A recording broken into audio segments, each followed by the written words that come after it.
want you to be better. I really do want y'all to be better. Like I'm thriving to be better every day. Biggest Professor, one of my new sponsors, Professor Zahalia in the building. What's up?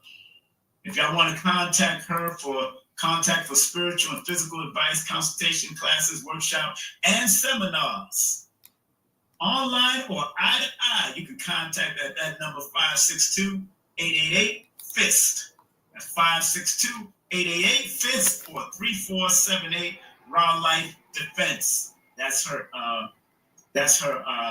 IG. One of my newest sponsors, Professor Zahalia. Very elegant. She's like elegant destruction when it comes to martial arts. She's like elegant destruction. When I say that she's a real deal. I have this beautiful sister coming up. Of course, Tuesday doing this with Phil Valentine. Of course, I have Rosalind Hunt coming in on March 12th.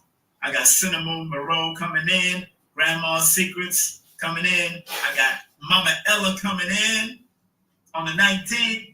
Harris Williams is returning to New York. I mean, not to New York. Returning to Georgia with a Zen Bar on the 15th. My brother, who was on my show, he's doing a Marcus Garvey symposium and play and speech at Tuesday, March the 25th at the Big Bethel AME Church in Atlanta, Georgia. Make sure y'all go to that website, the Atlanta Jamaican Association.com. And my brother Samuel F. Fudge will be doing his Marcus Garvey's thing over there. It's going to be powerful. I'm trying to make it down there. Hopefully I can make it out there. I might go out of town. I'm not sure yet. And so big up to him. Big up to Abundance Child. She got a new radio show coming up on WJVSradio.com starting March the 27th. Show her love and make sure y'all tune in through the website. Big up to Billy Carson and Elizabeth, the third annual Forbidden Conscious Awards, August 2nd and the 3rd. I will be there. And Brother Rich is nominated. Rod Martin is nominated. A whole host of brothers and sisters. Dr. Valentine was nominated. That is, woo! Dr. Valentine walked on that stage as a spiritual leader. I'm going to cry because I know Dr. Valentine for many years. I've known him since the late 80s. So if Dr. Valentine went as a spiritual leader, he's up there. He's up against Sanguru, and he's up against Michael Beckwith. So I spoke to Dr. B. Dr. B wasn't nominated this year. Brother Rich. Big up to Brother Rich. He's in the chat. What's up, Rich? What up, my dude? Just shouted. Rich was nominated too. Brother Rich and 19 Keys was nominated. Big up to my brother Rich. I love this brother and his family so much. He's been such an inspiration to me. Today was imagination and inspiration. He has been an inspiration to me as well as I've been an inspiration to him. And again, if you are hanging around people that's not inspiring you and you're not inspiring them, then why are you around them? It don't make no sense. Don't make no sense. Man, Raku did a devastating job last night. Loving it. Man, so big up to Raku, man. I'm gonna have to get him on my channel so we can ask some more questions, man. Cause I got some more questions for Rock about that. Cause I got a book on Ifa and all of that too. The whole that whole Ifa and calendar, not calendar, but the healing and all that kind of stuff. I got it's powerful. It's powerful. Yeah, so big up to Radiohead in the building. That's my brother, man, from another mother and father. And Radio, I was just shouting you out yesterday about putting your sister's book, your mother's book back out, and how important that was, you know, to take up your mother's journaling and her writing. I was shouting you out about that yesterday because that's why I told people yesterday it's so important to write.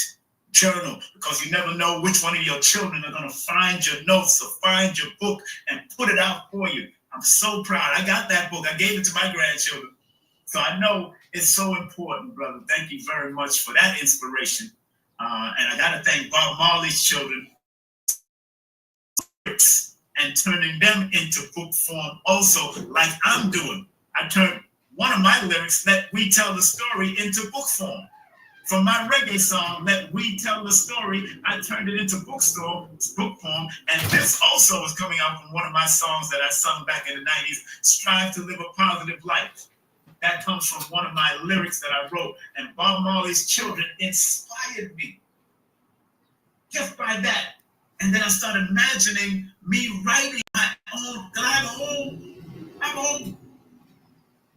full of lyrics that I wrote, albums I could have written that I never put out. I can turn them into children's books. I don't want to sing no more like that. I can sing, but I don't want to sing like that no more. You know, unless somebody asks me to come and do a few hooks and all that, I could do a few hooks. But I'm not, you know, I'm just, I ain't got no time for that. Let my son do that. Remember, big up to my son. He has a great recording studio in Georgia. I mean, not in Georgia, in New York. So anytime you're in New York and you want to work out of his green studio, NYC, in Bushwick, New York, Bushwick, Brooklyn, make sure you check out my son. My other son has a great detailing company out here, pressure wash and dumpster wash out in Atlanta, Georgia. He'll come to you, wash your dumpsters, wash your car, and detail your car, pressure wash your car. He's very good at what he does, all right? Big up Adara Moselle doing what she does, and she helps to remove negative energy and energy healing. Big up to Dr. Shakira Moore with her new book called The Iris Papers. Iris Papers. I'm going to be writing a foreword to it. Big up to myself. I'm going to be writing a foreword. She asked me to write a foreword to the book. I will be writing a foreword to the book because of the inspiration that I gave her to want to write this book.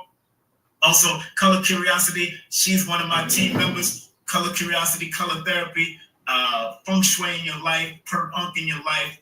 Millicent Simmons, make sure you support all that she do. And remember, all my ebooks are available. One for $5.55, one for $6.99, one for $7.77, one for $12.12, and then I got the hard books if you want copies and signed copies for those in America only, the United States only, because customs costing too much. If you do live outside of the United States, please use Amazon to get my books. Go and use Amazon right now. All my books are on Amazon right now, and that's where we at, all right?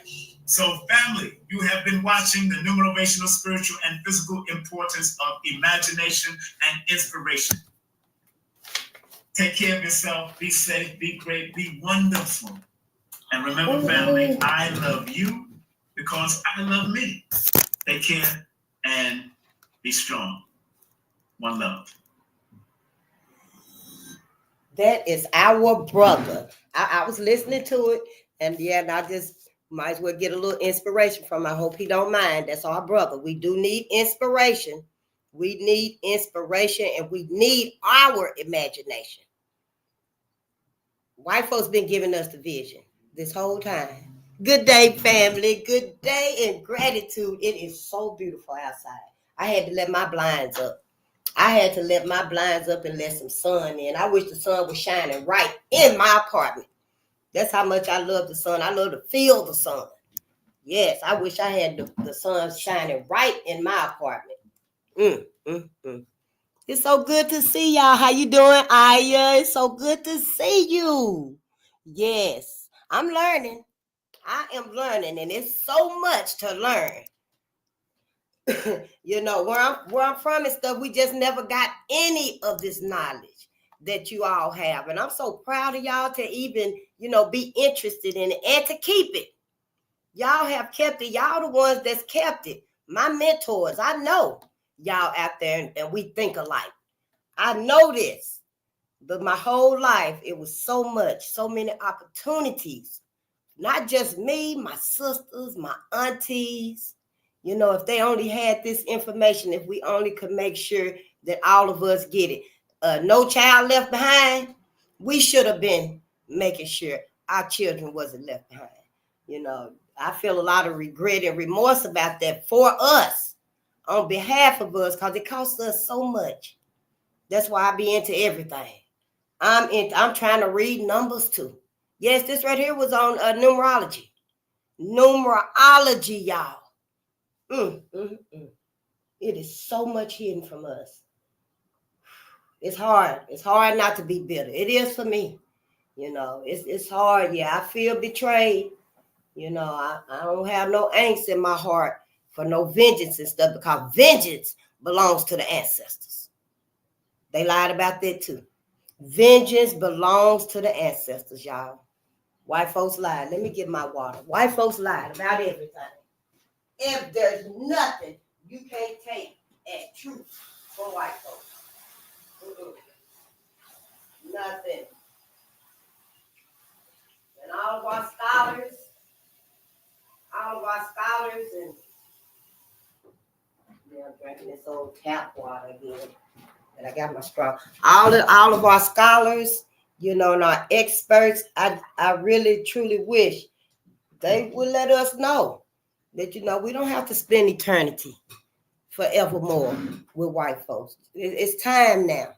It is in my heart. I believe it's time to tell us now. It's been time to tell us. All of these opportunities that have been coming around of white folks showing who they truly are to black people in America, white folks and black folks. That's where I live at. Yes, I do resonate with Africa because that's where my soul is from, my heart. I feel Africa. We're one, Black American, Black Africa. And, to be right here in America and to be learning things that, I had no idea of. It made me feel some type of way, and I can't just keep ignoring it. I can't, this right here is racial violence in the United States. This is the book we just finished reading. This right here ain't no lightweight. This ain't no entertainment reading. This right here, literally, these readers will give you nightmares if you can't process them. If you cannot process these and stuff, you will be literally messed up. And that's just by hearing it. Imagine living it, feeling it every day of our life. Yeah, it's tough. It's very tough because we don't know. But it don't have to be this hard. No, it don't have to be this hard. Not anymore. We can't afford to not tell us any and every truth as it may be. Because white folks, everything got to be questioned. Black America. Everything must be questioned. It's unfortunate that other people, have fallen for the narrative too, because everybody was supposed to be on the side of justice. And that's it right there. This is the justice. Everybody in America was supposed to be on the side of the ancestors against what happened to them, the slaughter and the ravages that they experienced. Not just us. That book said United States. I don't know how we can let other people forget and go on day after day. It's business as usual. I can't do it. I can't do it. I can't just be silent on what I'm learning, what I'm knowing. And if you feeling that tug, that pull to pay attention, then I advise you to pay attention to it. Be aware. Don't be wary. Don't be over there wearying yourself and stuff, but be aware, because there's a lot of, just like it's a lot against us, we got a whole lot for us too. Y'all, our Christian brothers and sisters and stuff, what have you, say no weapon formed against me shall prosper. They hit different for us. That's different for us. Everything that we receive and take in is different for us than it is for white America. Possibly because this ain't even our language. This is not our language. I'm beginning to wonder, was there a Christianing or, I don't know, a blessing given over when they started breaking us from our natural language that brought in this curse of the language on us? See, when you start thinking and stuff, you think things you never even thought of. I mean, and when that meme came through years ago of Lawrence Fishburne said, what if I told you everything you knew was wrong, or something to that effect? That right there, when that makes sense to you and it resonate with you, oh yeah, you one of those that's supposed to start paying attention. You got to start keeping your eyes on the prize. Everybody else is. I'm Face the Nation. We on Bolden Unchained, and we here to assist Black America and Black media. That's the only reason we're here right now. We looking through a spiritual vision of loyalty, resilience, and education. Not just for me, for all of my people. I'm here for all of my people. If one of us, even one of us, is not reached out to, awakened, taught, nourished, then we done failed ourselves. We got to make sure everybody gets this information, this knowledge. The cosmos is waking up everybody. It's your your decision, your will, if you want to pay attention to what's going on in the world. But the cosmos is letting everybody know, hey, they tapping you. The cosmos is literally tapping us. And it's up to you whether you're going to follow that will or not, whether you're going to follow that intuition or not. And that's when it's not a division per se, because we still part of the collective and stuff, but that's where you begin to, fall behind and stuff, because you don't care to know what's going on with your people, what's happening in the world, how it's affecting us, what does it mean for our future? Hey, have this happened before? So that's how we end up in these situations and stuff, because everybody don't want to pay attention. Everybody don't want to invest the time, the energy, the resources that it's going to take, to talk to us and help us. But we need healing. I'll do it. We need healing. Yeah, so we look through that spiritual lens of loyalty, because we need to know who we loyal to, Black America. For so long, we so lost. We don't know nothing. We don't know who we are. We damn sure don't know who white folks are. Now, we damned in that respect, because we don't even know who white folks are, and they done showed us over and over and over again. So yeah, we need to know who are we loyal to today and tomorrow. Today and tomorrow. We need to know who are we loyal to. We need to, we look at through a spiritual lens of resilience, because we need to know what are we done survive. Our babies out here, our youth, our collective, in my opinion. Everybody out here messed up and just their mind just scrambling, lost, just all over the place, because we don't have the knowledge of us and our greatness. Everybody passes on their greatness of their people to their family, their children, their generations. But us, we the only ones don't, because of this fear. I know that's why it is. Can't nobody tell me no different. That's the only reason why we're not teaching our greatness, the greatness that built up this country.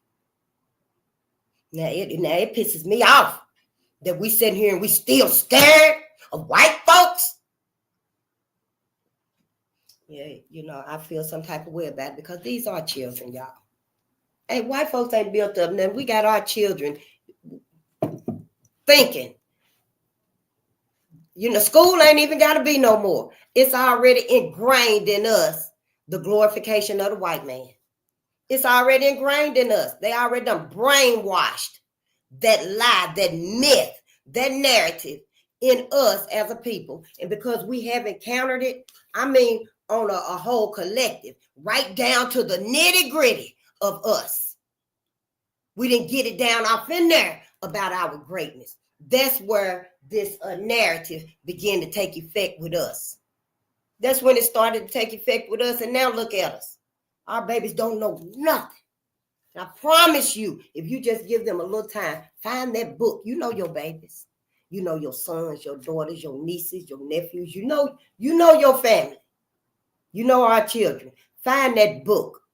Sit down. I don't know. Cook them a dinner. They're going to be eating anyway. Yeah. By the time they done ate that first plate, that second plate, and done had a glass of cucumber water, and then they done fixed the plate to take home to their mama or whatever the situation is, honey, you done read them 2 or 3 good stories. And you done made it interesting to them. You done inspired them. And you done gave them some inspiration. Ain't that what we were just listening to? I was just listening to it. And that channel, before I forget, is King Simon Presents on YouTube. I had subscribed to him, but I hadn't listened to him before. But I was listening to our other brother, Tareen. But then I ended up clicking on that. And I was like, wow, how did I even end up over here? But I ended up listening to it because it had to do with numerology. And I'm into numerology too. And see all these things right here, when you start thinking and living for your people, your ancestors, you refuse to deny your ancestors anymore. You start getting gifts, abundances, prosperity. Numbers speak. Numbers speak. Numerology is for real, y'all. I'm just like, oh, my ancestors. Thank you so much. Thank you so much. And the more I learn, y'all, we on the right side. We are on the right side. We just got to know how to use it, what to do on the right side. And I'm just here to tell you, it's got to be unequivocally, unapologetically, all black. strictly black about us that we teaching our babies. That's it, and that's all. You might mention in there, what that man that said, what's his name, George Santana. I don't know if he was black or not. The name don't sound like it, but I didn't look him up. I just wrote it down what he said. That the people that don't know their history are doing the repeated. I thought I learned that and read that first from the Sumerians, because I had a book years ago, and I thought that was the inscription on it. But I let somebody borrow it, and I think, life happens. But that book will come around again. See, all of these things, these opportunities, they come around again, especially if you want them. Especially if you want them, they still on your mind. You remember them. Oh, you get that opportunity again. You get that opportunity again. But see, as black people, we keep missing our opportunities for us. Well, not no more. Because if you miss it this time, you might not get it the next time. It might not even come back around the next time. We don't know what this fifth element is finna look like. I promise you we don't. We look through a spiritual lens, y'all, education, because it's time to learn. It's time to read. Can you read? Just answer that question. Can you read? Because if you can't, that's all right. If you can't read, that's okay. We're going to teach you how to read. If you need to have a class or meet one-on-one, face-to-face or something, you can reach out to me, one of our other mentors on these channels and stuff. Y'all let your family, your friends, your circle, let your people know. Let our people know if you're having trouble reading and stuff. Yeah, call me. We can get on one-on-one on FaceTime now. It's easy as hell. It's easy, y'all. Well, it ain't easy as hell because this is not easy. We in hell. We in hell. You see how the language that we use and stuff? And see, if I'm not focused on my words and stuff, yeah, I'll be speaking some of the same phrases that I be saying, that I think, that I feel are curses on us. I be damned. Yep, I used to say that. I don't know if that was one of my favorite sayings or what, but I be damned. I think we all kind of, just feel like I be damned. Them 3 words say a lot. You'd be like, well, I be damned. Folks want to know, well, what did you looking at? What happened? What was it? It's just the words and stuff. But y'all, they call curses down on us. They call curses down on us. Yeah.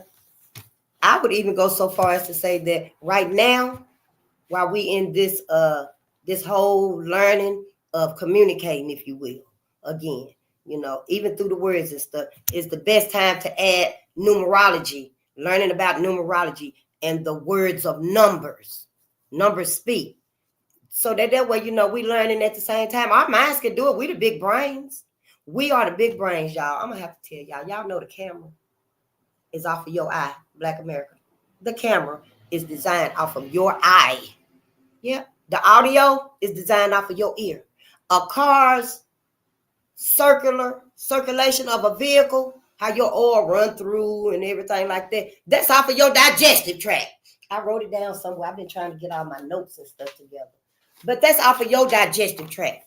This whole element, this whole existence here. That's why we here, y'all. We are here to heal our people and have Black babies. Yep. We're here to heal our people and have Black babies. Maybe that's when we'll get out of hell, when we free ourselves out of hell. This is, liberation is not only for Earth, this planet here. Liberation got to go further than that. You can't trap yourself in heaven with these same people. You cannot, Black America. No, liberation is for more than on this planet, in this realm, on Earth. No, you can't go forever and ever and ever. I truly believe that. One of our scholars gonna let me know if I'm right or I'm wrong, and everybody gonna know. Everybody gonna know. Now I don't know. I don't think I'm gonna, come out the bag on my scholars, because I respect us to the utmost, and I know they probably just been waiting on one of us to ask, to say it, to think it. That are we really supposed to go, to heaven and stuff with white folks? See, because we don't read between the lines. I ain't really read it nowhere, of course, and it's just our 4th book, but that's what I feel reading between the lines. So, one of our scholars will let me know and stuff, and I'll take it from there. I will take it from there. Yep. My ancestors deserve everything. They deserve every benefit of the doubt that I have inside of me. And I don't want us to suffer in the afterlife too. Nope, that don't sit well with me. I don't like it. Yep. And that's where I am, y'all. And that's where we are. That's why we here. Yep. So we need to know what's wrong with our people and stuff. You still planning on going to heaven and you know these things now? We need healing. We need healing. That's it and that's all. So that's what we doing. Yep, let me get the copyright disclaimer out the way because we done got that part out the way right there. Copyright disclaimer under 107 of the Copyright Act 1976. Allowance is made for fair use for purposes such as criticism, comment, news reporting, teaching, scholarship, and research. Fair use is a use permitted by copyright statute that might otherwise be infringing. Nonprofit, educational, or personal use tips the balance in favor of fair use. It might take me, a whole year, 9 months to learn this thing. I was trying to learn this at first. But that's all right. As long as you got it wrote down and stuff. Repetition takes time. And I'm about repetition. I ain't got no problem with repetition. I don't have no problem writing stuff down. I don't have no problem taking notes. Nope. I like stuff right there visible. That's how we learn. You're going to have to be patient if you can read. If you can read, you're going to have to be patient with our babies and stuff because you're going to have to let them find out how do they learn best. How do they learn best? Make it interesting. Go get them notebooks, coloring paper and stuff because, I like to write on. Yeah, I like to write on stuff. Let me see here. Yeah, I like to write on stuff. Go get them coloring paper, crayons, not crayons, markers. Get them markers and stuff because they want to, let them put it in front of them. Make it interesting. When you write like Benjamin Banneker, and you write Benjamin Banneker, let them be able to put it big so they can learn about him and stuff.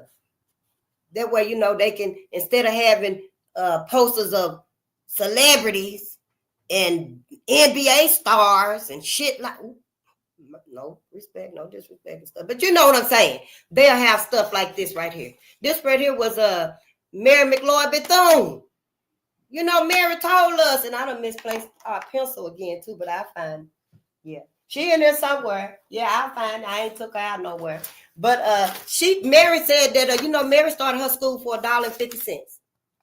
Mary went up north and started her school with $1.50. And, I was joking that Mary, they were using them little bitty pencils like the library had. And when I left and came back, when I went out, I found a little bitty pencil, y'all. It looked like somebody had sharpened it down to the very nub.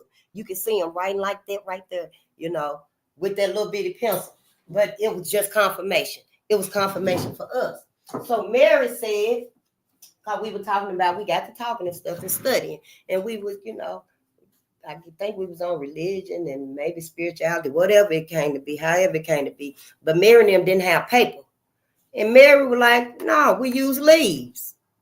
And she told me how they did it. Yep, so I drew the leaf so I could show y'all how Mary McLeod Bethune made a way to make her school. Yeah, it was a story. Hell, you believe Jesus walked on water. Why you can't believe this? I'm just saying. It's better than cutting down trees to get a piece of paper, to get a leaf. Just pick that leaf off that tree right there. Go get me a basket of leaves. Go on out there and pick them leaves. They finna fall off the tree anyway. And you're going to dry them out anyway. Yeah. That's what Mary was saying. So Mary, I didn't understand it either. But Mary was like, yeah. Mary was the one. She the one walked from down south and went up north and started her school with $1.50. Now Mary got statues, schools, colleges. Mary's all over the place. Mary McLeod Bethune, y'all. Mary said she poured the stem. She poured the stem so gently, y'all. As the stem came down, the little small veins, they filled in that space. They filled it in. And then she smoothed it out and she set it out in the sun and the sun dried it perfectly smooth, just like a piece of paper. Yeah, Mary. I didn't know nothing about that. I never thought about using leaves as paper. But, it just went to show that, our imagination, our creativeness, our genius, abilities, our cosmic gifts come from the cosmos for a reason. All of this other stuff, cutting down trees and stuff, that's anti-life. Ain't nobody needed paper that much to cut down all the trees and stuff. It's something to that.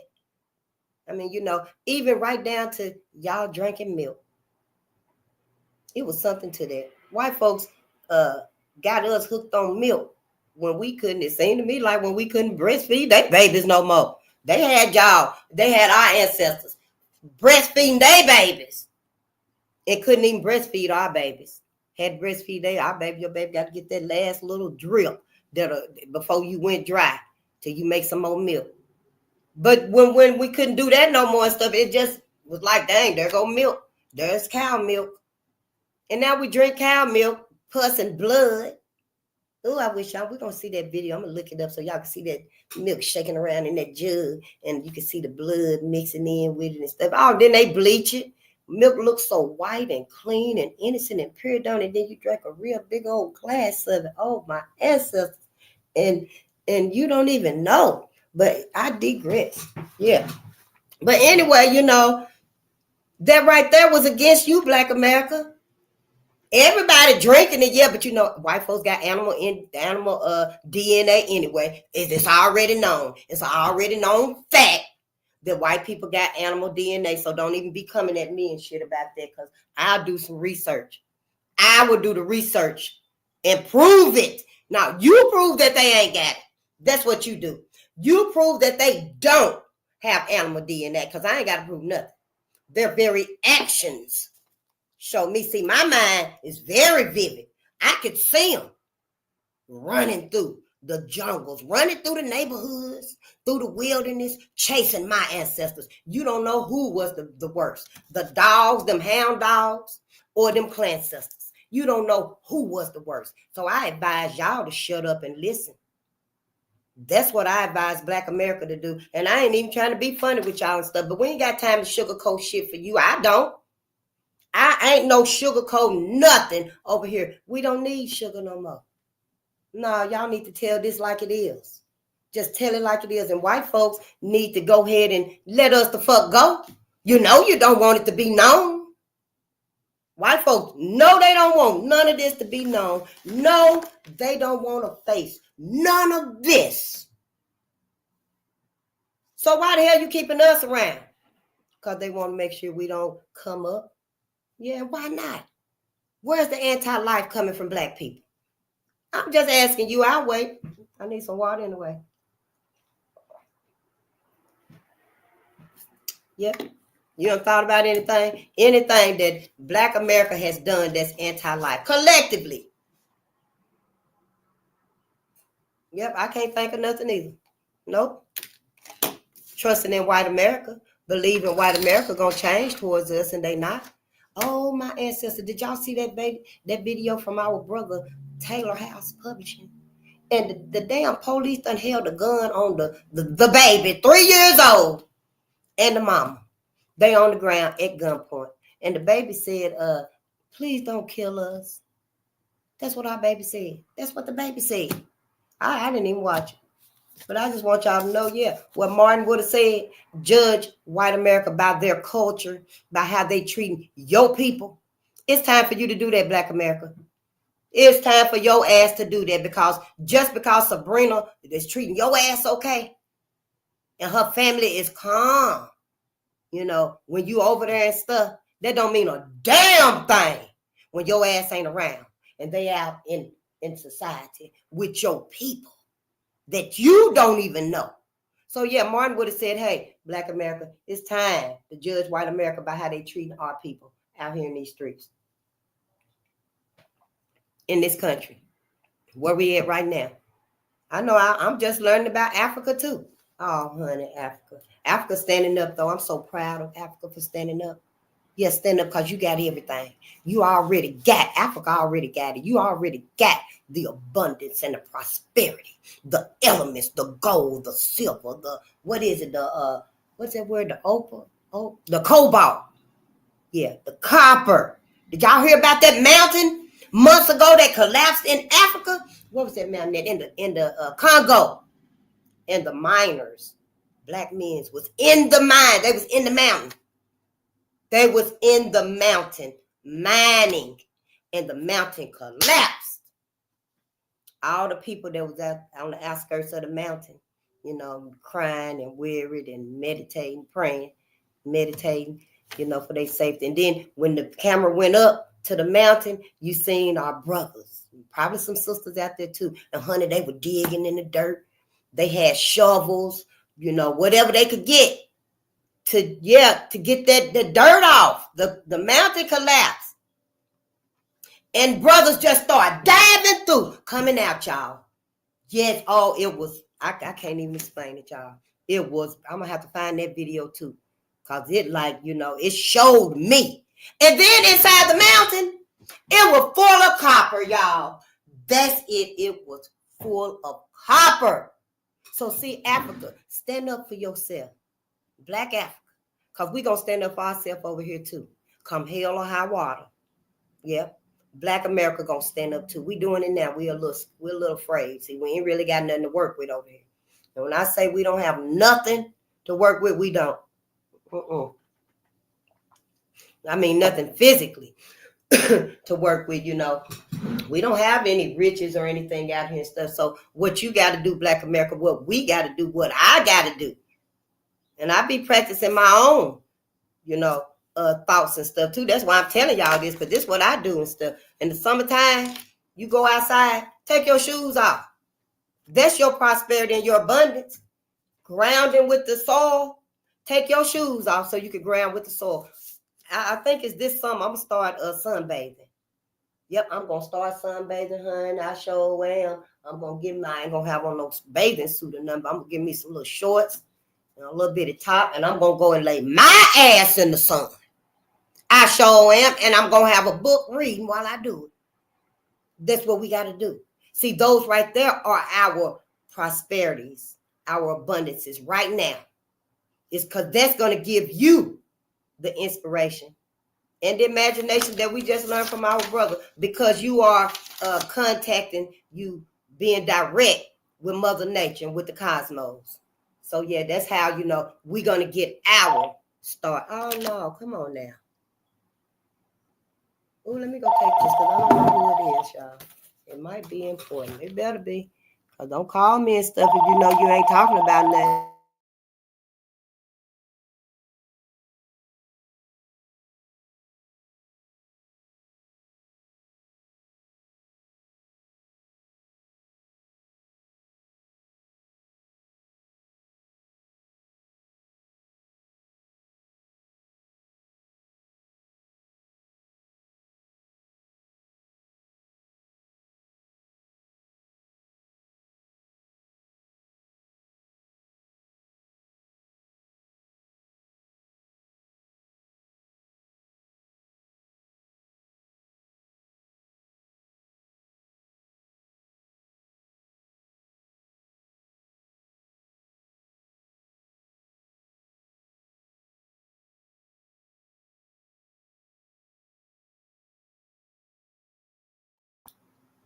Oh, I apologize for that, y'all. Yeah, I am glad I took that. I am really glad I took that, because one of our family members, their baby having one of their concerts. She be practicing and stuff. Yeah, and her concert is coming up. That is awesome. See, get our babies into stuff. Let them do stuff. You don't know. You might have the next mathematical genius right there with you. The next engineer. You might have the next Simone Biles right there with you. Every time you hold her hand and stuff, you flipping too, because she jumping. She skipping. You holding her hand, you feel like you jumping. And I just skip with them. Just skip with them. I'm just saying they going to love it. They'll love it. But I'm just saying, yeah, let our babies do things. Let them show you what their talents are.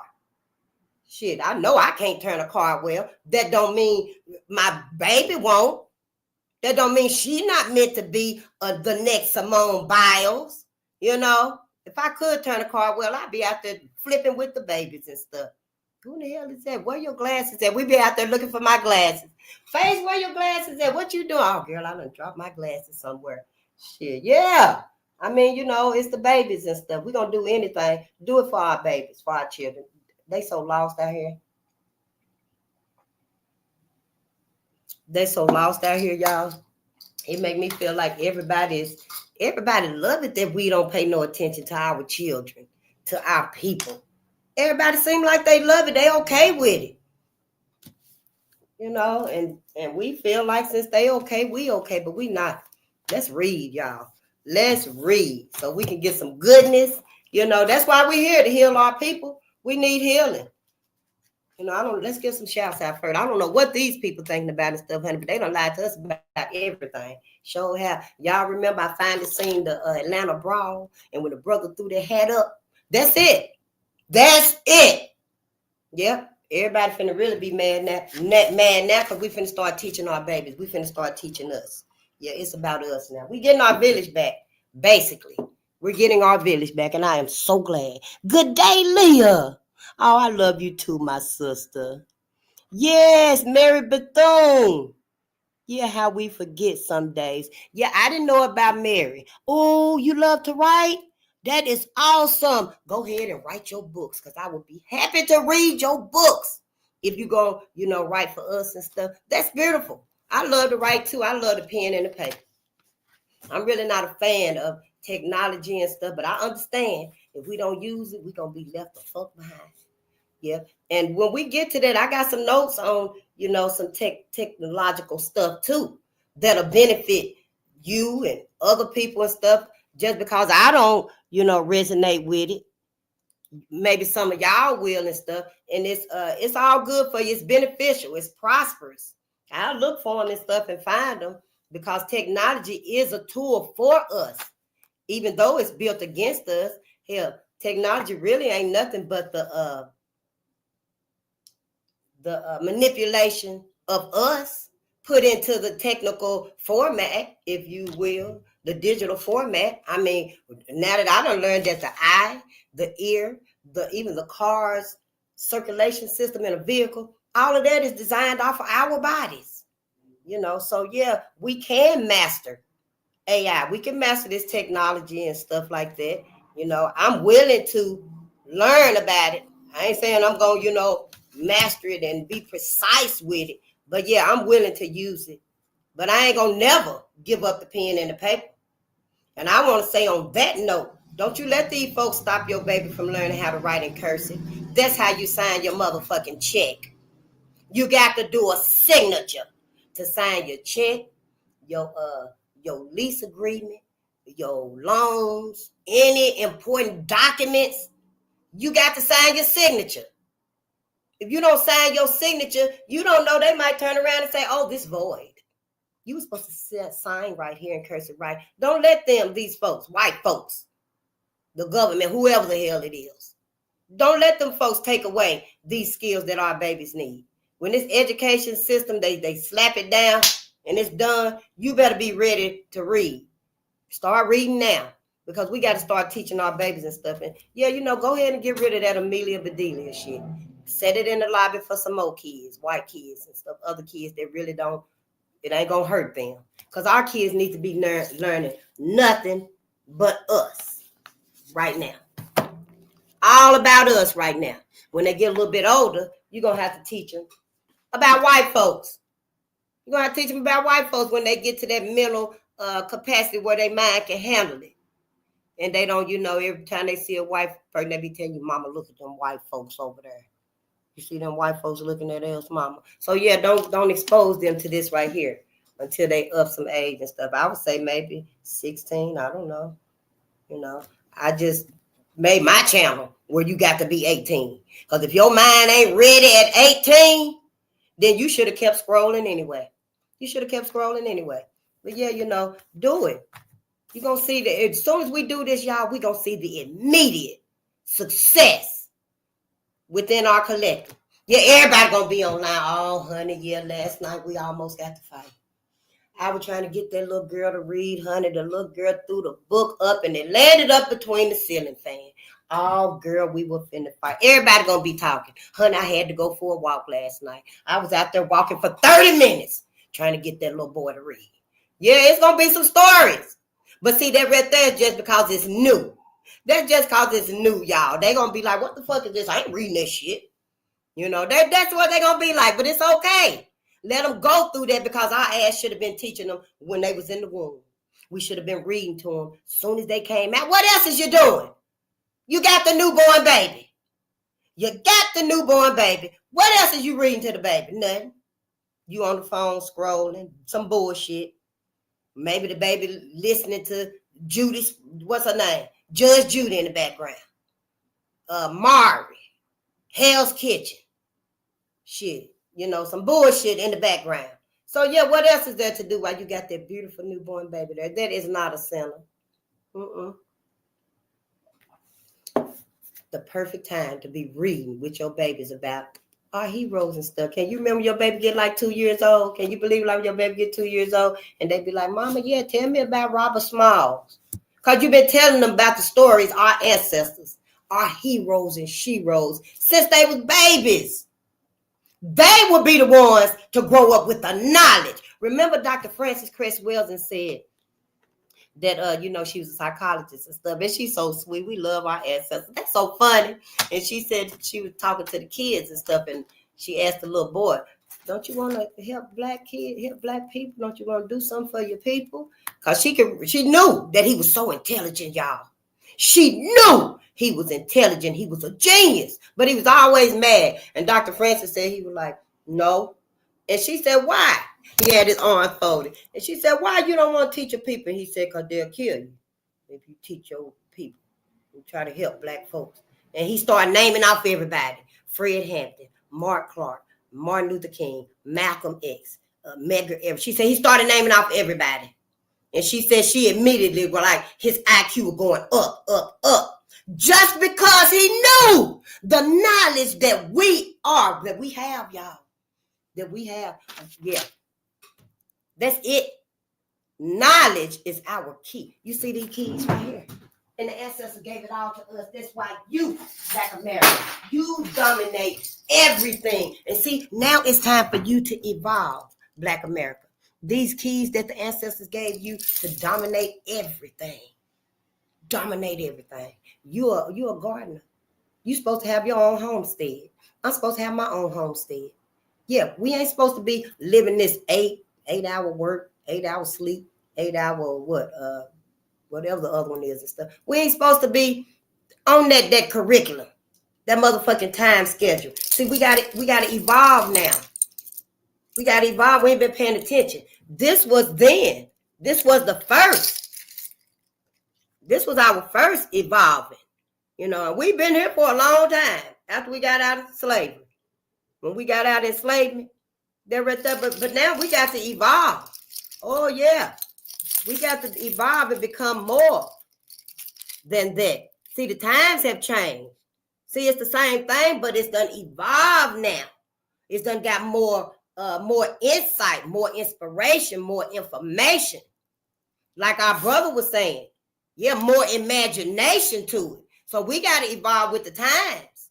We can't stay back. We still got our heroes, our sheroes, our skills, our talents, them gifts from when we was here. But now we in times where we got to evolve up to here. These keys, they remain the same.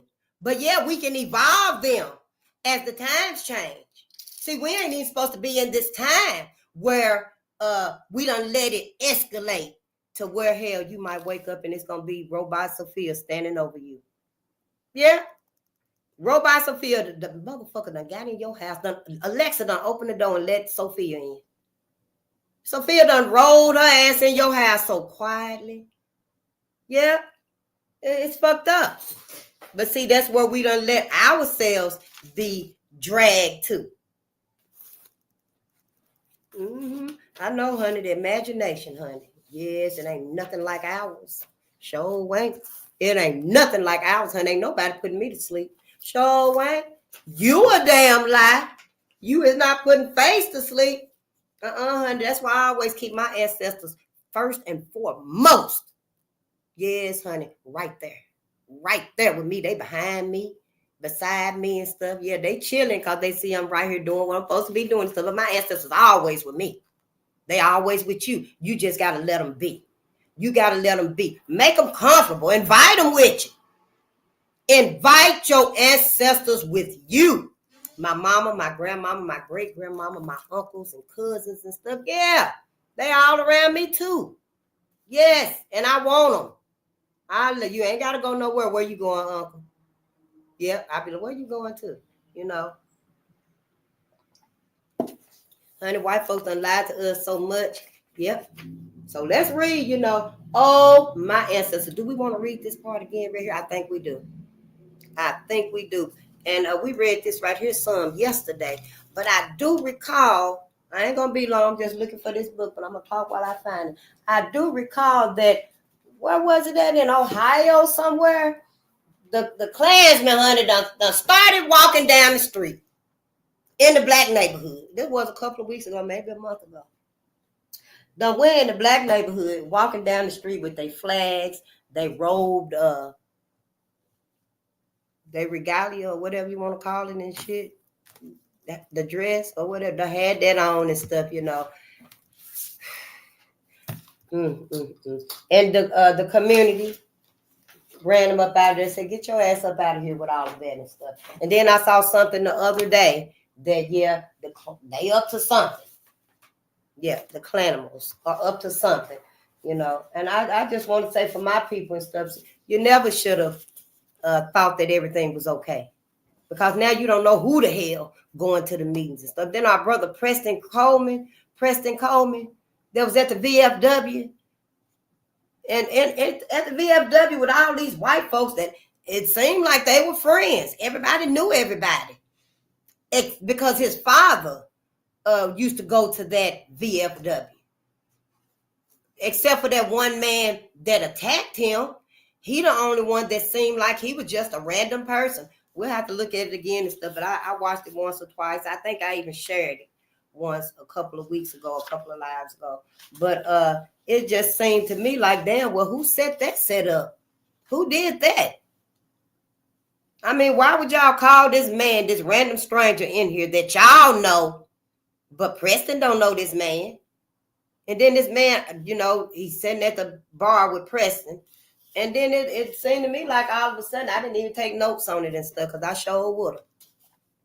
But the man stabbed the counter, y'all, with a knife and then started attacking Preston. The man beat Preston so long, he had to take a break. Then motherfucker in the VFW got up and came over and helped him beat Preston. So I'm like, yeah. Martin would have said, judge white folk by how they treat your people. And you not even really safe with Sabrina. You're not really safe with Sabrina. Sabrina ain't got no safety for you. Because when that dog whistle, it go out and they hear that dog whistle, see, it's going to resonate with Sabrina and Karen and Becky and Ken and them. That dog whistle going to resonate with them. Your ass ain't even going to hear it. You ain't even going to hear it. It's for dogs. Y'all got to start using y'all head with white folks and stuff. And white folks should be telling you, if they love you so much, you don't want to be married to Sabrina all these damn decades and stuff. And she have not one time told you, explained to you, opened the door to talk to you, and maybe help you understand how could her people be such clanimals? Well, hey, what, Sabrina, where this come from? Where does nature come from? I mean, not even knowing about all the savagery and the ravishness, you still should want to ask these questions. Hell, about slavery itself. I mean, shouldn't you at least talk about, well, your people kept my people in slavery for, 250 years and then took them through hell for another 155 years. And, your people got my people, still oppressed. So what's up with that mentality, Sabrina? I'm just asking if we going any further. I want to know shit if your ass, if you just laying dormant or something on me. I'm just saying. Shit, ask something here. Maybe you want to put it differently. I don't know.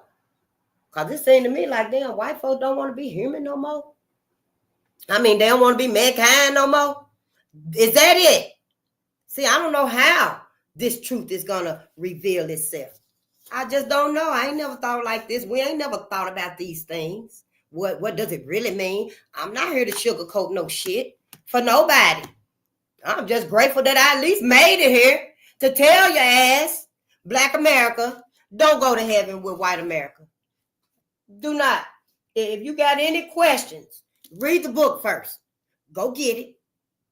Go get this book. Read the book first. Read all of them if you must. If you must. And then come back and we can talk about it. But yeah, don't come here and be questioning me and stuff because I want to know shit why you ain't told them. Because the only thing I'm going to ask you the first question is, what did you know? How much did you know about these massacres? How much did you know about these massacres? Honey, if you tell me you knew more than 3, oh, hell, well, why you ain't told our people that they ain't supposed to go to heaven with these savages right here? I mean, you know, one, because I forgave Tulsa race riot, but I thought that was just one race riot. And then I thought it was white folks and black folks going at each other. I thought Tulsa race riots was white folks and black folks beating up on each other and killing each other and setting stuff on fire. No, I didn't know, no, that white folks lied on Dick Rowland. And I don't know if they're Kelly family or not, but it's the same namesake. It's the same namesake. I'm just saying. And don't tell her nothing. I done said it and stuff. But anyway, white folks lied on Dick Rowland and said he killed or assaulted some lady named, some Page lady, whatever her name, Sarah Page or something. Don't quote me on her name. I just know his name. I need to know his name. You know, because when I get to know her name, then well, where's the rest of her descendants at? So anyway, what happened was white folks lied on Dick, and that was just their excuse to go into Tulsa and burn it down. And that I knew about that, you know, and like I said, I thought that they was at each other's throat. White folks and black folks was at each other. I didn't know that white folks concocted a lie, went into black folks' neighborhoods and burned it down. Not only Tulsa wasn't even the first massacre. You know, it wasn't. So, yeah, I'm just like, you know, if y'all knew all of these massacres and stuff, you know, us common people, maybe our scholars and our mentors, you know, our elders didn't tell us this because they know mentally we not ready. They know mentally we too broken up to tell us the deepness of it. But, you know, now it's time. Yep. Now it's time. So, yep, don't take your ass to heaven. Everything they told you is true and stuff, though, but they left out that crucial key. Don't go to heaven, because you go to heaven and stuff, you're going to be oppressed, black people. Now, all of that glory that they be teaching us and stuff, that's in the afterlife. That's the only difference. It's in the afterlife. Yeah, when you do a little bit more studying and you go deep down in that rabbit hole, then, because see, your mind should be able to tell you not to go to heaven. My mind told me not to go to heaven. When I stopped going to church, when I felt like my pastor disrespected me and said that my 10s and 20s wasn't nothing, my $50 every Sunday wasn't nothing to you, and I had to go ask them for some money to help with my light bill, y'all, and they said no, they couldn't do it. And I was like, oh, wait a minute, Miss Usher. Can you go look at your books back there? I was like, because I tithe every Sunday. But they did help me. But then there was a few Sundays after that, probably a couple of months, the pastor was like, well, y'all 10s and 20s ain't doing nothing up in here. We had got this real big old church, y'all. That church was big. And yeah, you know, I'm like, shit, I can't pay the bills in this church. Shit, you know, and at that time and stuff, y'all, I wasn't still clubbing. Because I just got to the point where I don't like to be intoxicated no more. I want to be sober. I must be sober.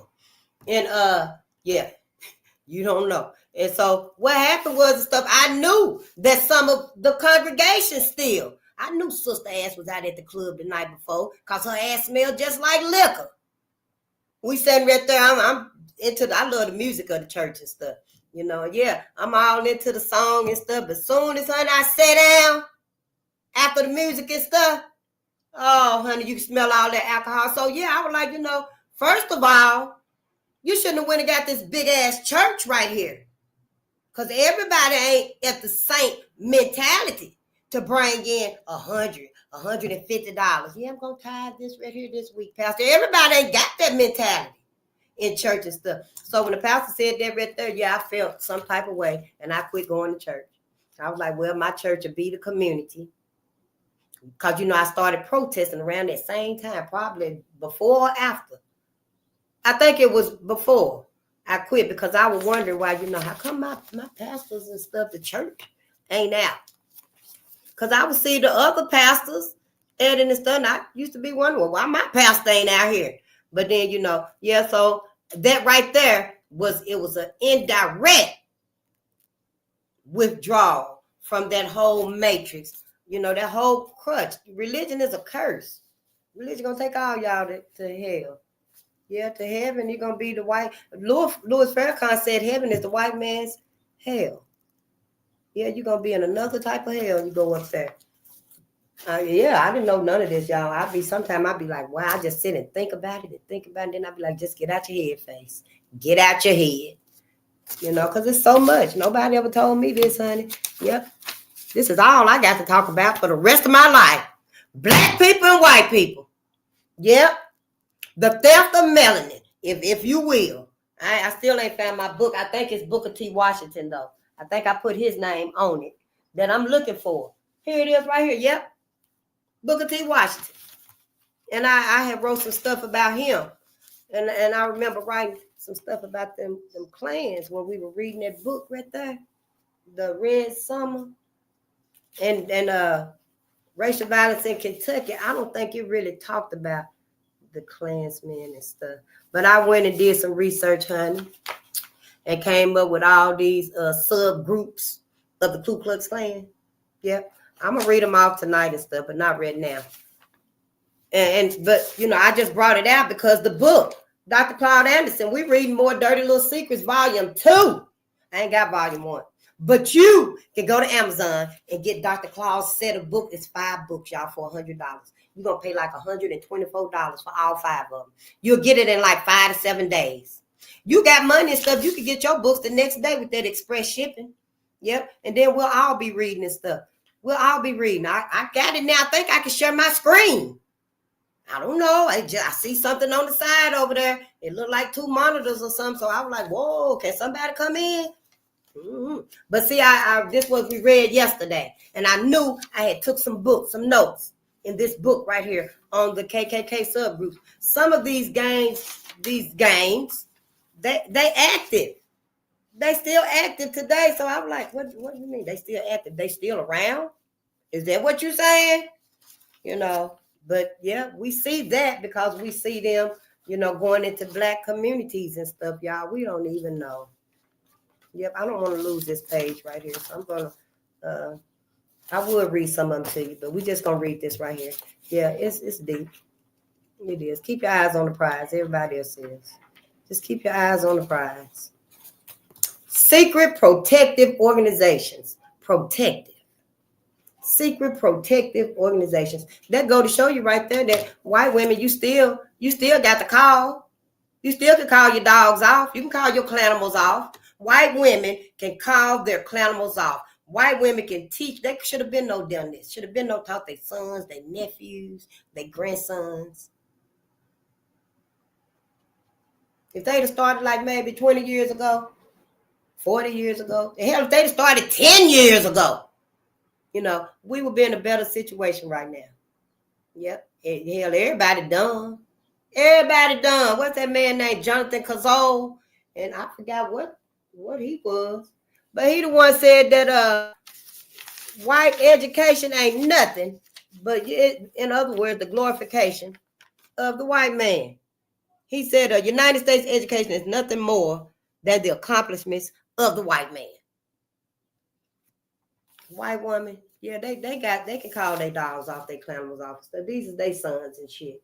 Throughout American history, white society has hosted hundreds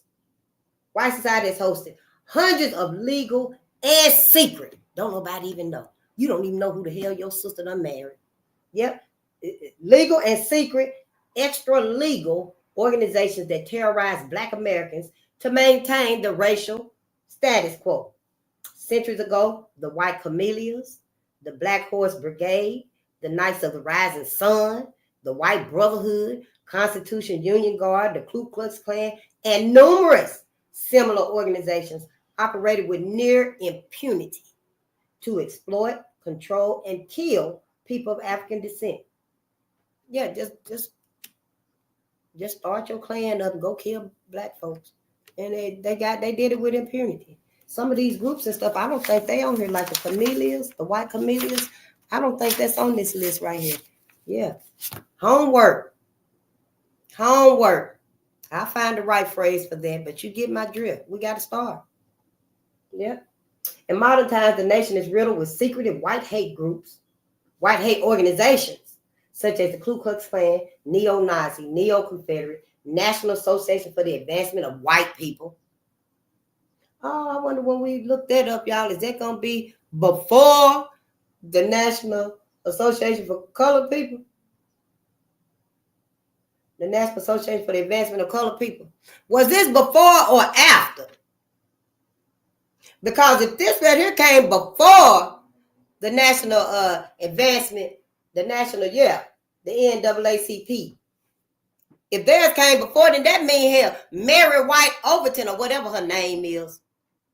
Her motherfucking ass tricked our brothers when she went to that meeting. She tricked them anyway. She set them up.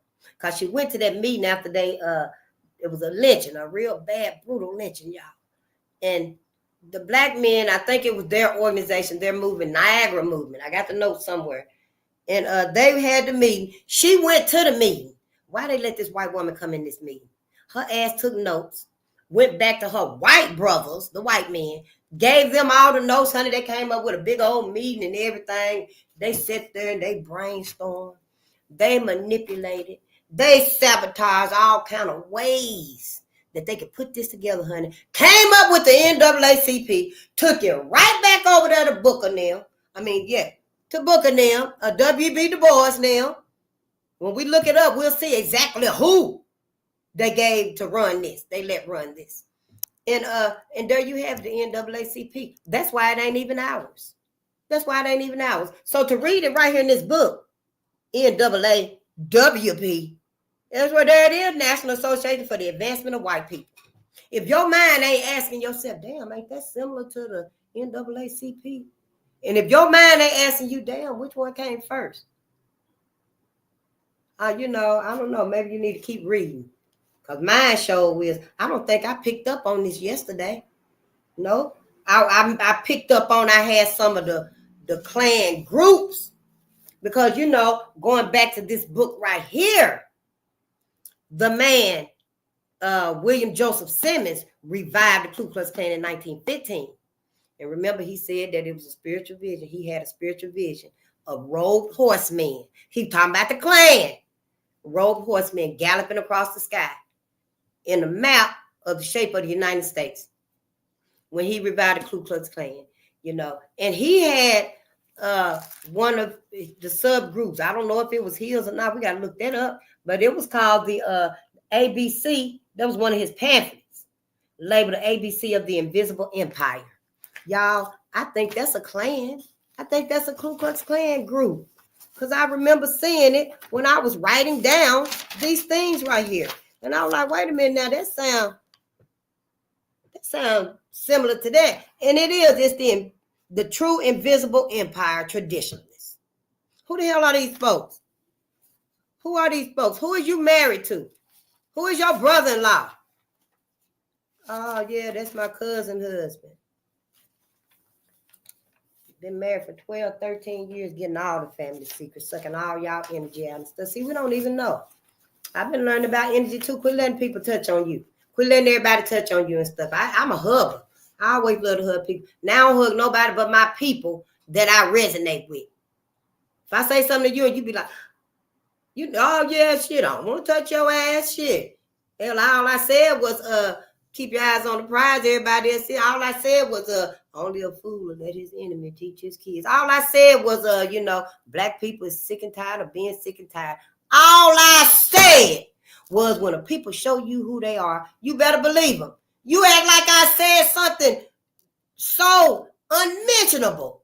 No, hell no, I ain't getting you no hug. I ain't even shaking your hand. You got something, put it down right there. Whatever you got, sit it down right there. I get it in a minute. I know, yeah, don't be trying to bring me no food and stuff or nothing. I don't want nothing from you. You got to protect your energy, y'all. It's deeper than what we thought. I never really resonated with that. Protect your energy. You know, I remember hearing, oh yeah, she don't meet no strangers, do she? I've even said that before. You know, she don't meet no strangers, do it. But now, well, honey, you make sure and teach her to protect her energy. Yeah, that's just where I'm at. We got to evolve. We got to evolve. That's it and that's all, you know. Yeah, folks got to let us know. Just put it point blank to us. You know, just layman's terms, if that's what, you know, if you will. Yeah, stop beating around the bush and just tell us what it is. Hell, we already at the end of this fight. We at the end.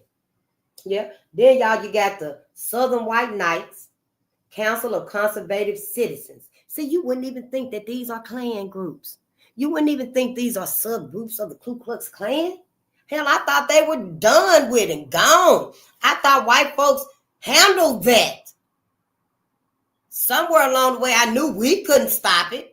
Hell, because if we could have, we would have been stopped it. But you know, I think during my sleep, my slumber, I thought that it was over with, and I thought we was okay. You know, I thought, yeah, I'm just fucking up. But hey, I can handle mine. I can deal with my consequences. You know, shit, I ain't gotta reach the pinnacle of success. For who?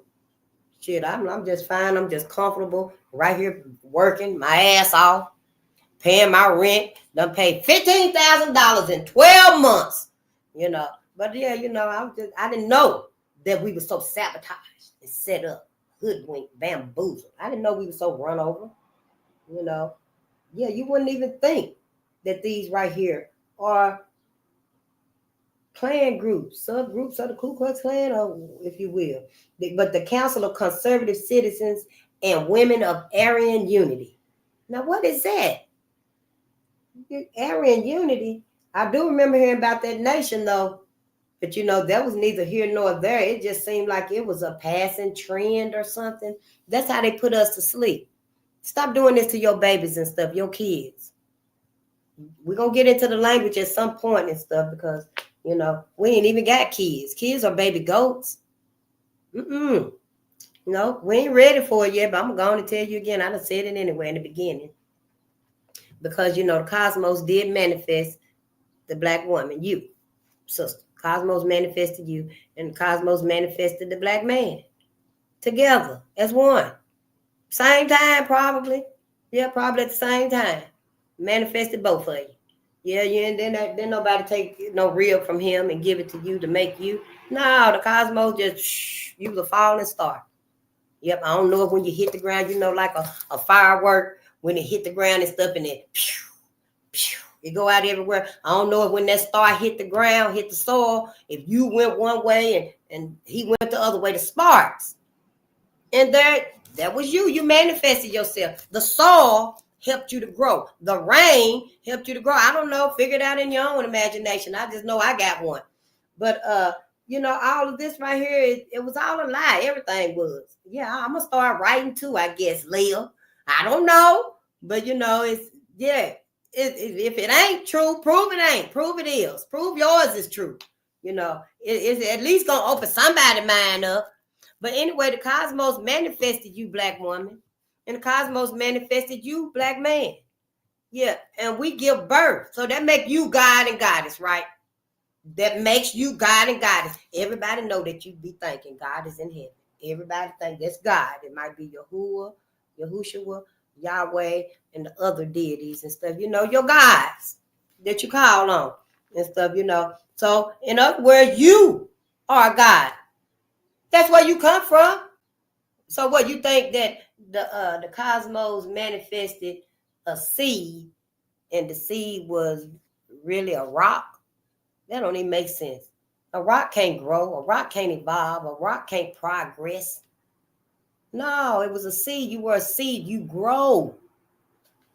You know, so when you bring birth and you give birth, you know, and you evolve to a mother, then your baby is God-ren. We supposed to call our babies God-ren. Goddess plus God equal God-ren. You know, we could say children. You know, even them words right there, y'all. I was listening to somebody a few years ago, and they were saying that even them words are a curse. Children, because chill is cold. Chill is cold. It's cold to the touch. You know, And ain't nothing cold about us. Cold is what? Dead. Anything, your meat in your freezer in there, cold as hell when you touch it. And it's deceased. It's not alive. So, even them words right there and stuff, we gonna have to break from them and stuff. We ain't got no kids. Our babies don't have no animal DNA in them. Even the languages, when you break it down and stuff, it is phenomenal. I'm like, whoa, but it take a long time. When you've been speaking your whole life just saying, that crazy shit, them phrases and stuff, believing it, then it take time. It's going to take a long time to stop from talking like that. That's why I say good day now. Sometimes I slip up and be like, good morning, but I pinch myself. Say that shit no more, face. Yeah, somebody went, oh, why the hell she over there hollering and shit? I don't pinch myself. She don't say that shit no more. I'm just joking. But yeah, don't do it though. Work on it. Don't just let it be. When you see that you done said, who bless me? Bless me. Yeah, I don't like to hear my cousin when she be saying that. So she'll sneeze at you. Then she be like, oh, bless me. And I already done told her, see. Yeah, so she know. But I don't like when she be saying that stuff. And I be like, prosperity. I be like, prosperity. Yeah, I mean, make it easy for other people because we already know that it's gonna be a challenge at first, but once they get used to doing this stuff, it'll be like that right there. So yeah, let's not make it easy, hard for our loved ones and our families and friends and stuff. Because I don't want nobody coming on here talking about, yeah, face, we got to fight, and that little girl hit me in my eye. I told your ass not to do it like that. I told you to have patience a little bit at a time and stuff. Shit, you make it interesting first. She ain't finna sit down and read, and you ain't gonna make her sit down and read because she can't. And see, then we're gonna find out if they send the letters backwards. If the letters are doubling up, maybe they need glasses. See, that way it'll give you some insight on what's holding them up. But yeah, let's get through this right here because I can talk, honey. Controlling or eradicating these secret hate groups has not occurred. The government has not tried to do so because these hate groups have always had tacit approval and support from whites in authority, white people in authority. It's right here in the book, from whites in authority. Just because, and I want to stress that just because white people down here are not in authority, their voice, okay, they can use their voices too. They in the places. White folks are in the places here. They might not be in authority up with the elite, calling the shots, pushing that red button, but their ass is in places on this level and other levels where they can make change. Like in the schools. White folks' ass is in position right there. They in position right there. White folks could have stood up. Hell, they protesting and striking against everything else. You couldn't protest and strike to get a true curriculum for black kids only, for black children, black gathering only.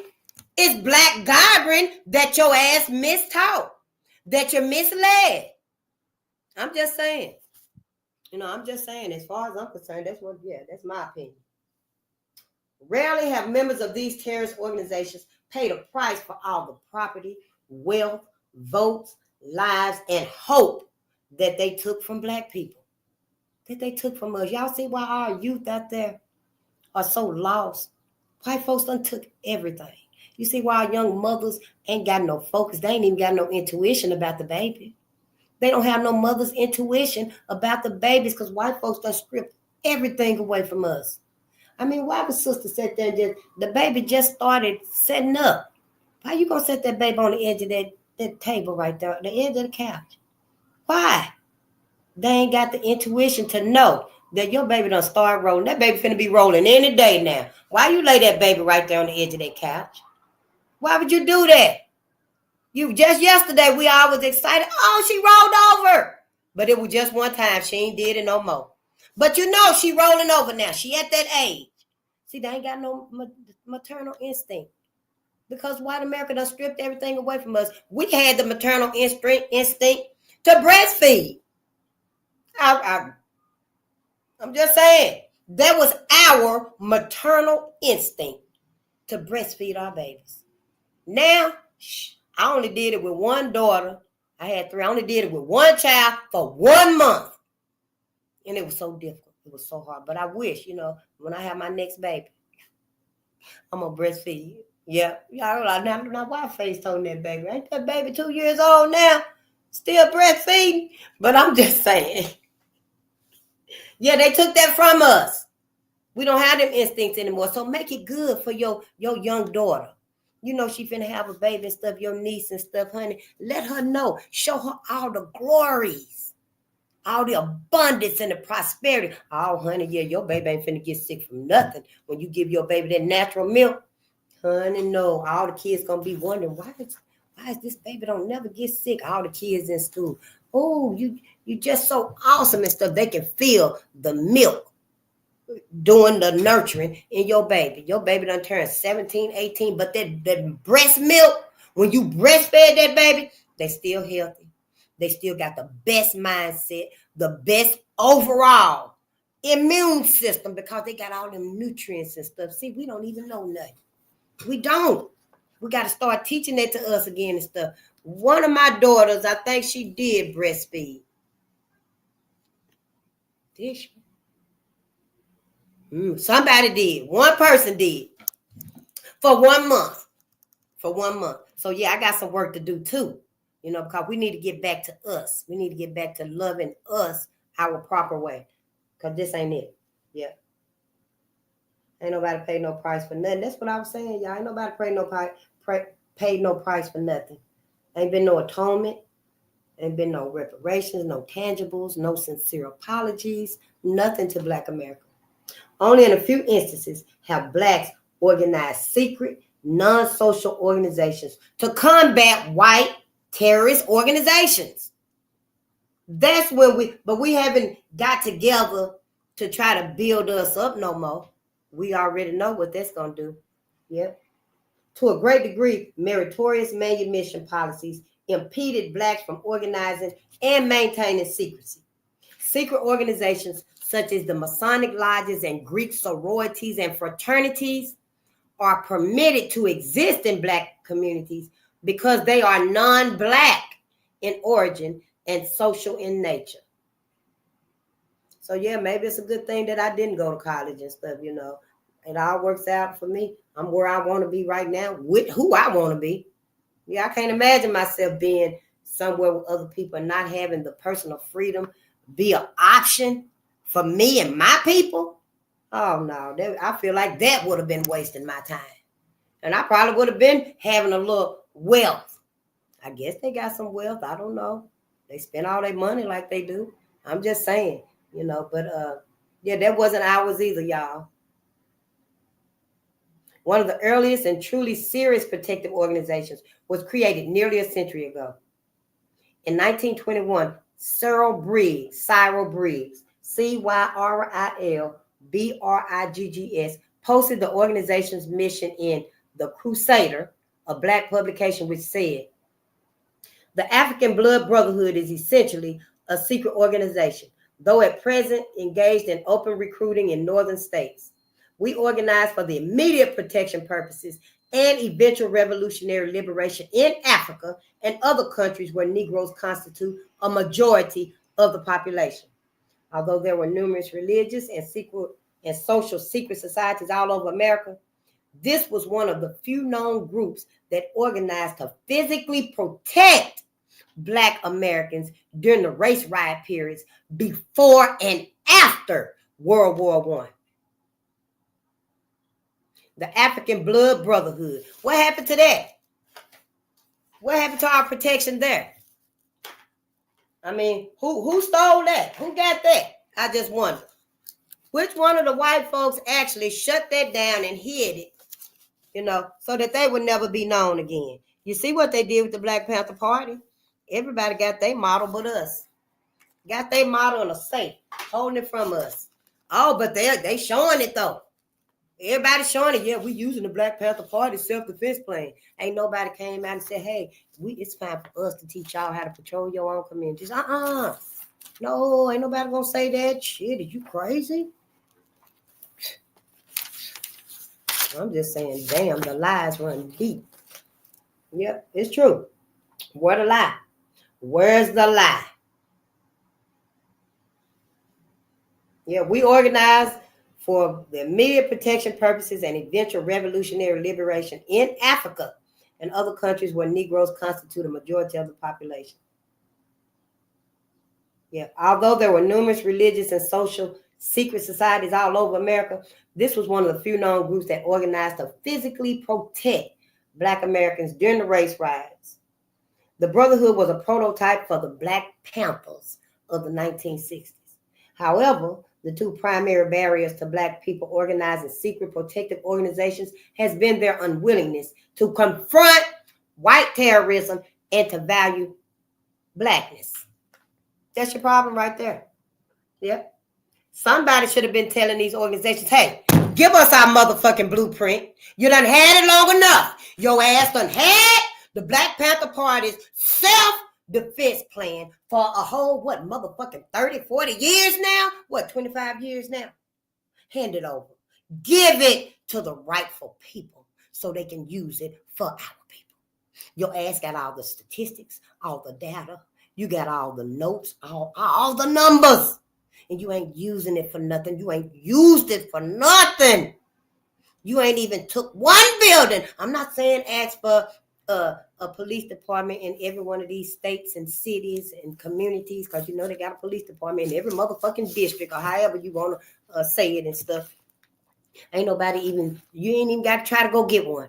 Just open up any other building. There is so many foreclosed businesses out here and stuff. You can open up any one of them. Here, you can have the largest community center in that community, in that city, right there in that state. You can have the largest first community center that's teaching Black people in that community on that block first.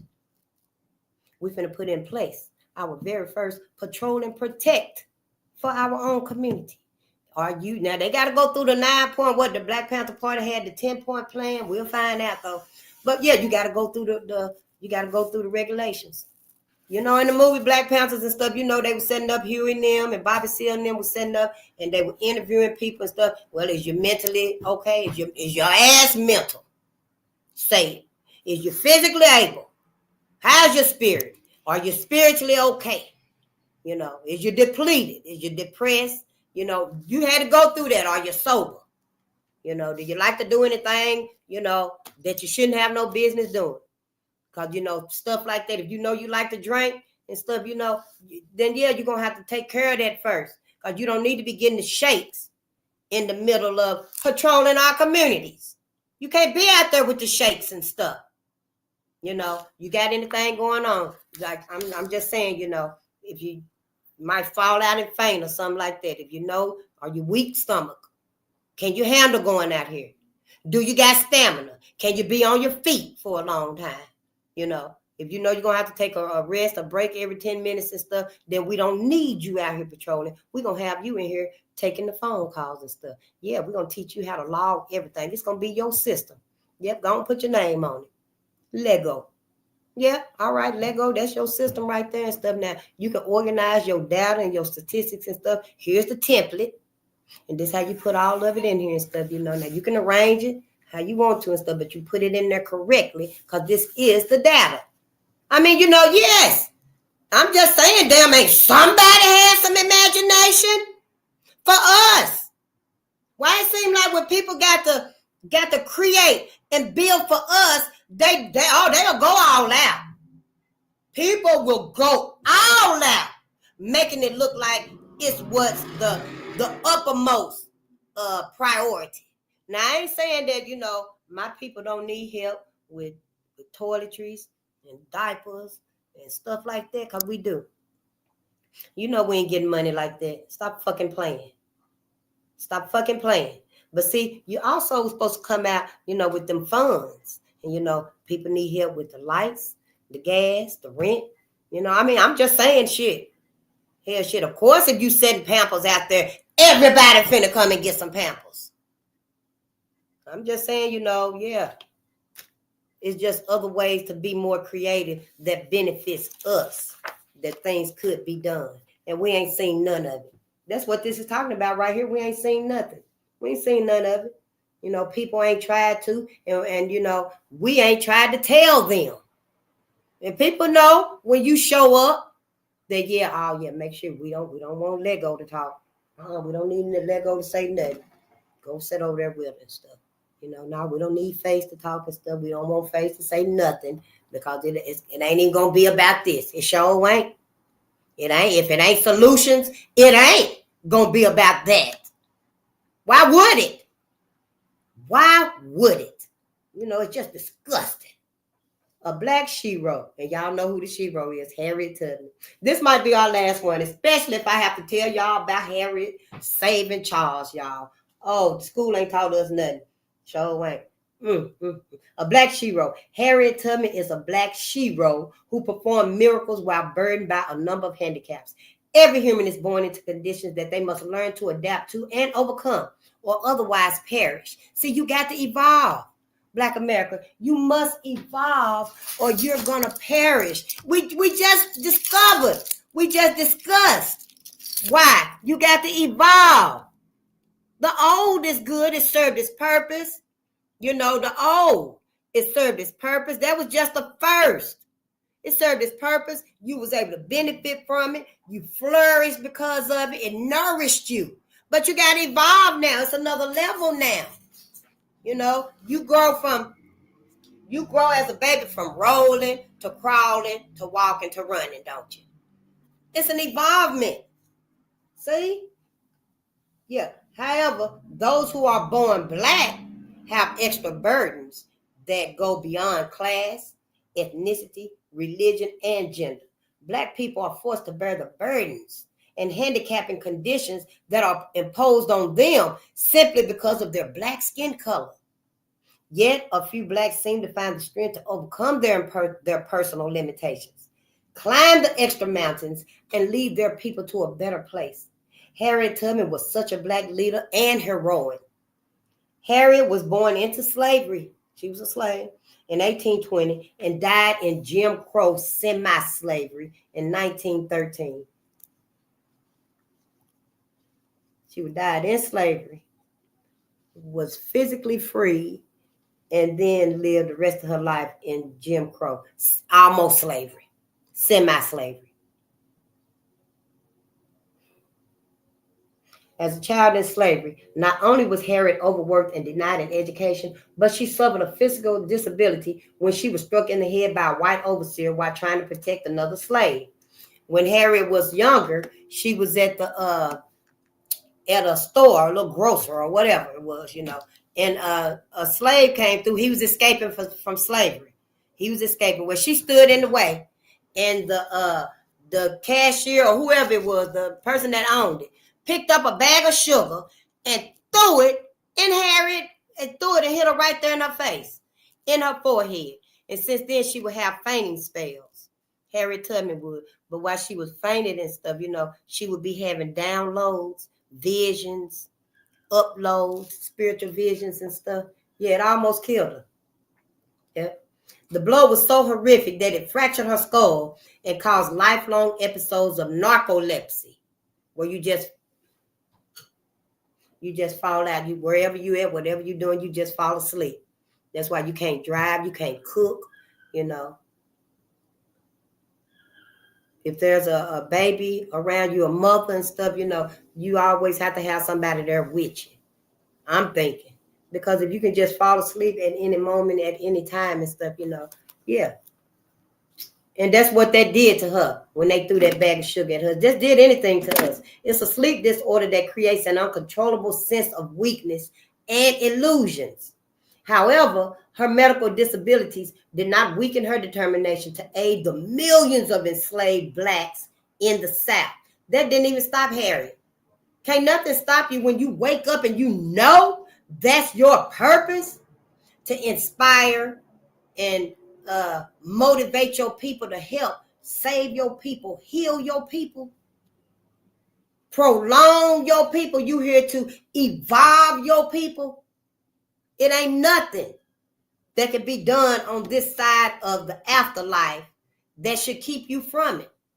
You still here. It's still your purpose. You may have to find another route to do it. You may have to find another means or ways to do it. You probably can't use Sabrina to do what you got to do. You can't use Karen. That don't mean you're going to be able to use Sabrina either. Harriet eventually escaped from the brutal white overseer, but never forgot the painful experiences of slavery. She made over 19 trips into the South and led hundreds of slaves to freedom in the North. During the Civil War, she served as a Union scout, cook, spy, and in at least one instance, she led Colonel Montgomery and his gallant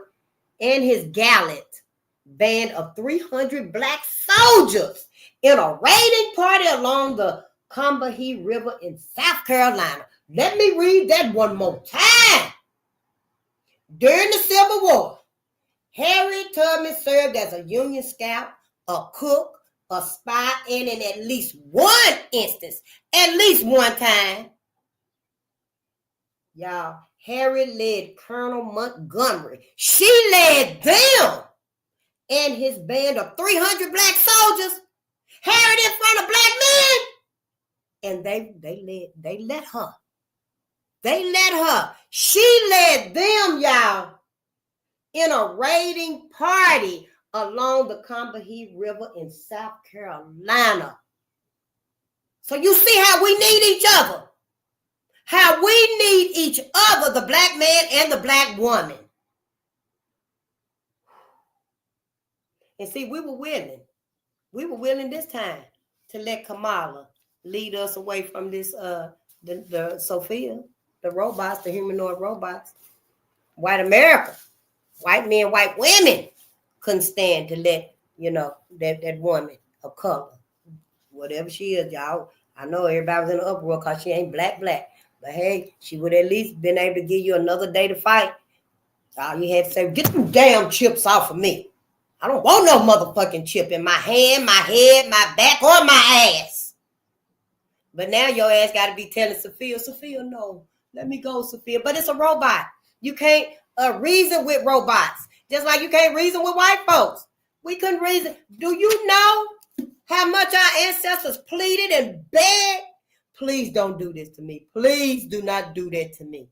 And do you know that was the entertainment? There was no extension of mercy. You can't plead to mercy in an animal. A wolf is hungry. He gonna eat your ass. That bear is hungry. He just came out of hibernation.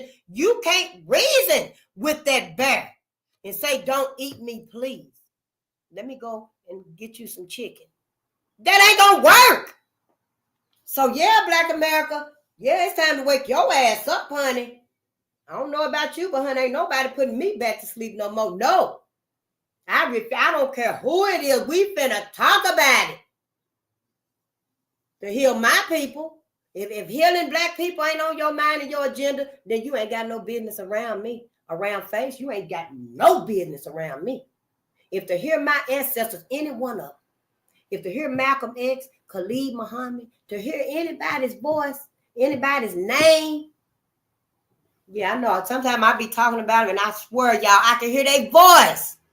I can hear Martin Luther King telling us to judge white America by their collective. I can hear it. I don't know if I'm gonna wake up one day and be talking like Martin, so y'all will see that is true. But I'm just saying, yeah.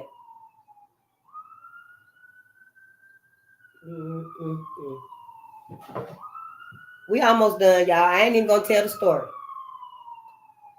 Yep, it's beautiful out there. We finna go outside and just enjoy your beautiful day. Enjoy this beautiful day. Summer getting closer. This summer, I would like to be reading outside. I want to be doing yoga. I got a friend too that be doing yoga and stuff. I want to be going to yoga with her and her babies and stuff. I want to be sunbathing this summer. Some of us and stuff, where you at and stuff, and you got the, the yard and stuff, you got the space and stuff. Get a couple of y'all, 2 or 3 of y'all, go out and just lay in the sun. Let them know, especially if you're like-minded. Yeah, let's start doing stuff for us. Everybody got their same book and stuff. Yeah, we going to the park and have us a little, a little reading at the park. Yeah. Everybody sitting at the park and stuff, and just getting you some sun. And everybody reading Dr. Claude Anderson and stuff. It's your time, Face. I love to read and stuff, yeah. But yeah, give everybody that chance and stuff because it's time to love on us now, y'all. Fuck the dumb shit. It's time to love on us now, and it feels so good. It feels so good, honey. I know folks be like, what the hell is she on? What's wrong? Honey, I ain't on nothing. I ain't on nothing, honey. I'm on my ancestor side. Yep, that's it and that's all. Now let's read. Harriet eventually escaped from the brutal white overseer, but never forgot the painful experiences of slavery. She made over 19 trips into the South and led hundreds of slaves to freedom in the North.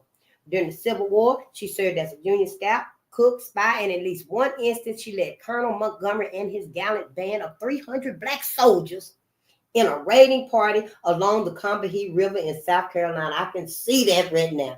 The raiding party destroyed millions of dollars worth of Confederate military supplies and rescued, y'all, they rescued nearly 800 slaves. Do you hear me?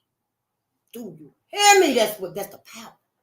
That's the power. See, we got to be on the right side. You can't keep straddling the fence, Black America. You got to get on your ancestor side, honey. I know you want the fame and the glory and the funds and stuff, but it ain't all of that. Now, you here to save your people. It's bigger than that. It's bigger than that. You don't even need no fame and fortune and all that glory and stuff. You can't take it with you. You can't take it with you. You might as well do the right, integrous thing. And that's fight for your ancestors. Because really, vengeance belongs to y'all ancestors. Vengeance belongs to our ancestors. White folks lied about that too. Talking about vengeance belongs to God. Vengeance belongs to the ancestors too. Okay, it belongs to God. Fine then. Vengeance belongs to the gods. Or your God and your God and your God and your God. All right, fine. I can agree to that. Vengeance belongs to God. And the ancestors. Now look, we already talked about this last night. We done talked about this. You got your King James Version. On this right here, I told y'all I'm not religious, I'm spiritual. But, however, okay, you can keep your Bible, keep your hope and your faith, Black America. Keep your King James Bible, whichever one you got. Keep it under your arm. But you got two arms. Put our Bible, Black people Bible, under your other arm. You done read that white man Bible so much you know it through and through. You teaching that Bible to them babies. The babies know it through and through. Now, read the Black Bible. Please, read your Black Bibles. One Black woman who was being rescued brought along a pig, which Harriet Tubman named after Jefferson Davis, the president of the Southern Confederacy. After the Civil War, Tubman continued to work for the rights of Black people. In her retiring years, her health failed, but the United States government refused to give her military retirement, slavery reparations, or physical disability payments. Harriet Tubman died as she had lived, in pain and poverty, but still in love with her people. She was still so in love with her people, y'all. The suffering that our people have done for us because they love us.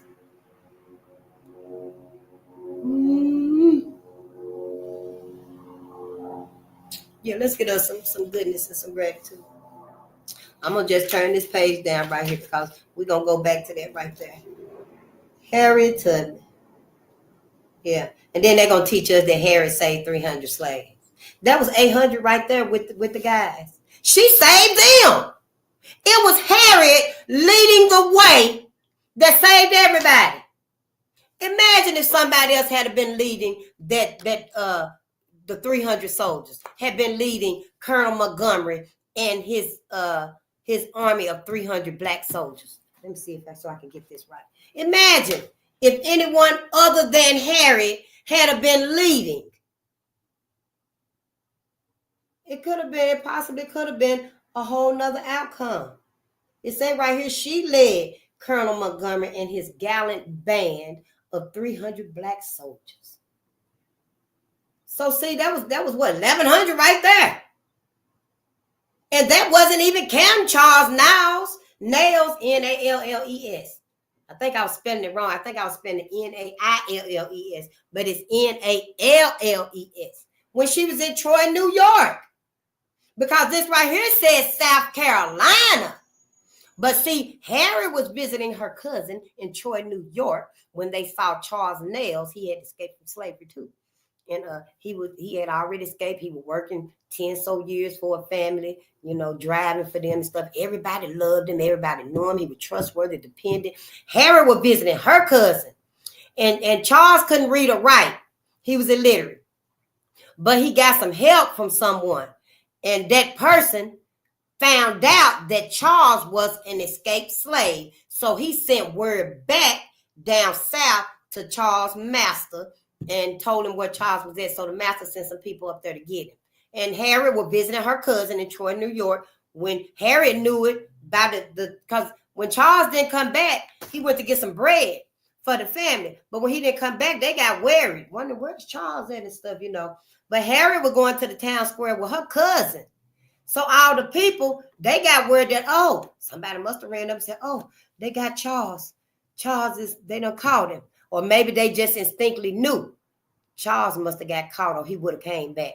But whatever it was, honey, 500 people, white and black people, took off, honey, right to the town square. Because we going to get Charles. We going to get Charles. They were kicking up dust, honey, walking down there. Yeah, honey, they walking like Sophia in The Color Purple. And Harry was just walking with her cousin. Her cousin already knew Harry do not play. Whatever Harry is doing, anything that her people need, that's what she finna do. So, her cousin probably felt it when Harry picked it up. She picked it up in the air. She picked it up from the soil. She felt the vibration of them 400-500 people walking to town. But she didn't know why. She was just on alert. So she got to looking around, and her cousin noticed it.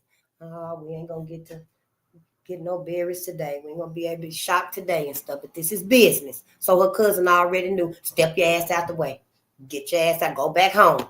And that's probably what she did, went on back home and stuff. She might have got in with the people, I don't know. It's about Harry saving Charles and stuff. So what happened was Harry got to scouting out and stuff, and she must have seen Charles going out through there, but Charles was hemmed up by the white people, and they were walking him, and they were hitting him and beating on him and kicking him and stuff, but they couldn't kill him because his master wanted him back. The man wanted him back.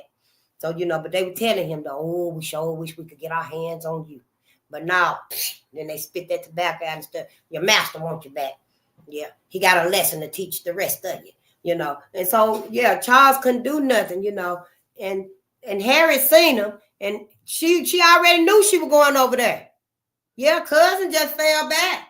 Harry made sure she had her weaponry on her up under her dresses and stuff, Just so happens, honey, soon as Harry got on the trail, she ended up in front of all of them. Again, Harriet led the raid. Again, y'all, we just read about it right here, how she led Colonel Montgomery. Harriet led that raid of 400 and 500 people. They was already going to save Charles. They was going to get brother Charles, our brother. Harriet didn't know. All she knew is that she reminded me of that movie Kidnapped with Halle Berry.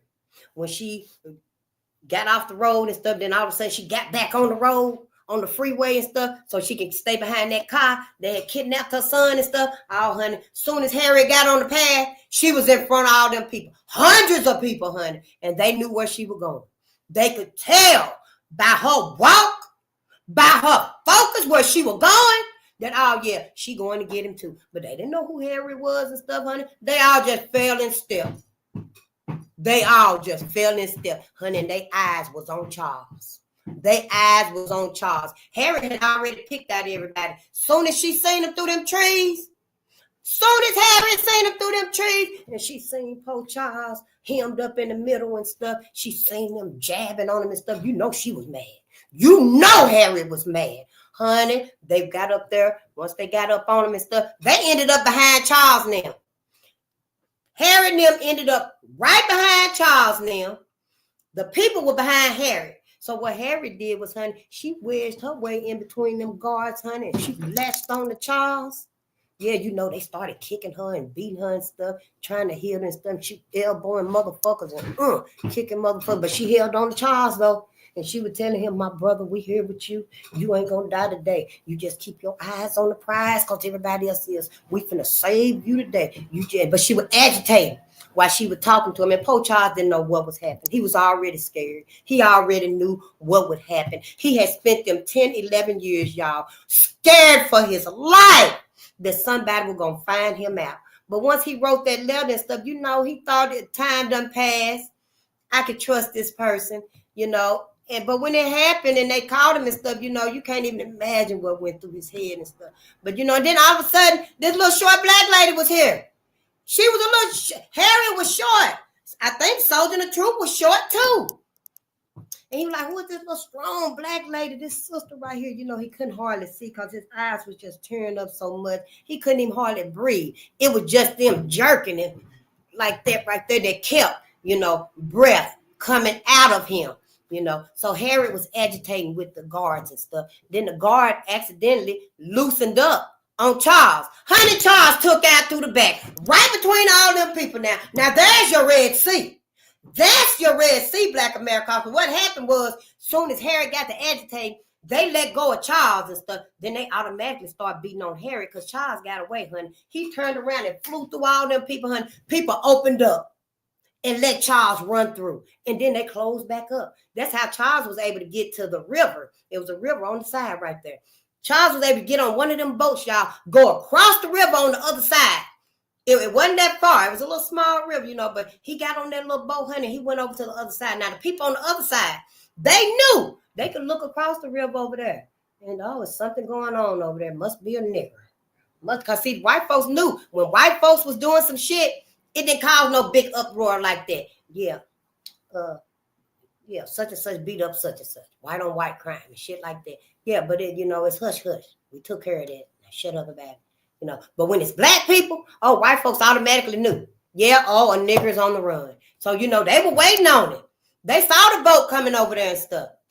They saw the dust kicking up and stuff. They probably heard it and stuff, because Harry was getting beat down. They were beating Harriet down because she had got Charles away. But some of the people was there helping Harriet, I suppose. Maybe she pulled out all her weaponry and got to going at their motherfucking asses. Hell, I don't know. Maybe she cut all their goddamn ankles off when she came up from under her skirt. But what happened was Charles got on the other side. Soon as he got on the other side, y'all, they caught him up again. Because they were waiting on him. White folks know these things. I don't know. Hell, it's like a cultural collective thing. But they caught him up again. They took him to this 2-story building and stuff, and because the deputies was there and waiting and stuff. The deputies on that side over there, they knew too. Oh, yeah, he's coming over here. We'll be waiting on him. So they took him to that 2-story building right there and stuff and had him up on the 2nd story. So he was looking out and stuff because he didn't know what was going on and stuff, They just taking him. Poor Charles didn't know what was happening. So what happened was Harry ended up getting away. Yep, Harry got away. Harry got on a boat. Yes, Harry and the people, most of them 400-500 people, damn near all of them got on the boat. Because they going over there to get Charles too. Everybody was still going to save Charles. That was the focus. So what happened was Harry made over there to the other side and stuff. The other people made it over there on the other side and stuff. Soon as they got on the land, didn't nobody know where they took Charles to, though. Girl, where they taking to? But see, Harry knew these things. Harry had visions, remember. Harry knew these things. Soon as she scouted it out, that's where everybody congregated there because, white folks was all together. Yeah, we got him in there. He's in there. The nigger is in there. Yeah, we're going to get him. I wish we could get our hands on him. Yeah, they say his master on the back. Harry picked up on all of that. That's where she went. And people didn't even ask no questions. They just got behind Harry. Yeah, we going with her. We going with her, honey. They went over there, honey. They tried to ask the people, can we bind? People started handing up their money. Honey, they were sending jewelry up, dollars, nickels, dimes, quarters, $half bills. They were sending a little piece. Somebody poured their gold out their mouth, honey, and put it in the hat. They were sending up hats, socks, gloves, bags. They was anything they could pick up. Old tin cans on the ground. They were just sending up money. Sending up money, honey, all of their jewels. Their life worthings is what they had on them. And they were sending it all up for Charles. But see, now, the white folk like, no, we can't do that. We can't do it. We're going to have to send him back. His master want him back and stuff. So the people got mad. The people got motherfucking mad and said, hell no, then. We coming to get him. Honey, the people they said, well, we're going to get him a lawyer. So they used the money. Somebody in the crowd said, I'm a lawyer. I'm a lawyer. We don't even know if it was true or not, Probably was, though, because we some intelligent folks. But what happened when white folks was out there too, see? So it could have been a white lawyer that was out there that say, I'm a lawyer. I'm his lawyer. So what happened was they couldn't take Charles over to South to his master because they had to have the trial first. Well, the white people that was out there that were mad, the racist white people were like, oh, no, well, we're going to get his ass then. Well, we'll bring justice down then. Because, they consider themselves the jury, judge, and all of that stuff, So black folks didn't have no choice but to say Charles. Because if they had left, the white mob would have took him out of that little makeshift jail or whatever that building was, see. But Charles was up on the second floor. He didn't know none of this was happening and stuff. He didn't know that the family he worked for and all of the community was down there to save him. All he seen was a throng of folks. Honey, they had all the street was backed up on all sides and stuff. He couldn't even see nothing. He thought that they was people there for him. He thought all them people, every last one of them people was there for him. And he was just like, oh, Lord, what am I going to do with my body? They want to give my body the things that they want to do to my body. How? Why would they want to do these things to my body and stuff? The things that was going through that man's mind. So what happened was, I know, just bear with me. This is the end right here and stuff. So what happened was, Harry and them, they knew, well, we couldn't buy him and stuff. We done got him a lawyer and stuff, And as soon as they said, well, he got a lawyer, you can't take him nowhere. You're going to have to wait. They seen it. Harry had seen it. How white folk just got, honey, they got beat red. Do you hear me? I don't know if Harry seen their face shift to that clownimal instinct or whatever, but honey, but all she knew was we going in. Honey, Harry went up there, and all of a sudden, Bubba was behind Harry. All of them people that were behind Harry, one of them was Bubba, our brother, honey. They went up in there on the first floor, and they were like, where he at and stuff, They didn't want to tell him, well, you get up out of here, nigga, and stuff. But see, they had ran Charles up the second floor and stuff. So the other people that were with Harry and Bubba, honey, they started knocking motherfuckers out. Boom, boom, knocking them out, knocking their asses out. That's what I said. Everybody rushed up to the second floor. Then all of a sudden, boom, you heard, honey, Bubba came through and kicked that whole damn door off the hinges. Harry ducked up under Bubba, going to get Charles and stuff. Because Charles, they had him all wrapped up and stuff. Y'all, they had him wrapped up. He couldn't even sit down. They had him wrapped up so tight and stuff. But he was looking out that window, though, But as soon as Bubba kicked that door in, the sheriff, old punk ass, was standing on the other side of the door with his hatchet. And he came down on Bubba and killed Bubba. Just like that, Bubba didn't even know. Only thing Bubba realized was that he kicked that door in and they saved Charles. That was his last thought, that we made it to him. We made it to him. That was his last thought. He didn't have no other thoughts. And Charles seen it. Charles didn't know who was running up them stairs. Charles thought, oh yeah, they coming to get me now. They coming to get me now. What happened was when the door kicked open and he seen Bubba, he seen Harry. And for that minute right there, he was just overjoyed because they came again. She came. Harriet came again. But just like that, y'all, he saw when the sheriff cut Bubba down. And it was like, he just broke down probably, But Harriet came up under Bubba, honey, like a linebacker. Do you hear me? Honey, Harriet went over there and scooped Charles up, and she was gone. Do you hear me? Harriet was gone. Harriet didn't even know that building. Harriet didn't even know Troy, New York like that. She was just visiting her cousin. But Harriet got visions, remember? Because when she was little, that man threw that bag of sugar and knocked her out and fractured her skull. Harriet knew exactly where she was going. Now, the people on the outside of the building and stuff, all they knew was, we're going to have to be out here waiting. We don't know what side they coming out. We don't know if they coming out a door or window. But we know we got to be here waiting with them, waiting for them. So black people, they had their carriage on this side, on that side, and on the back side of the house. Because you remember, all the people was in the front. in the front of the building and stuff. But on the side and towards the back, wasn't on the back there and stuff. So they had their wagons waiting.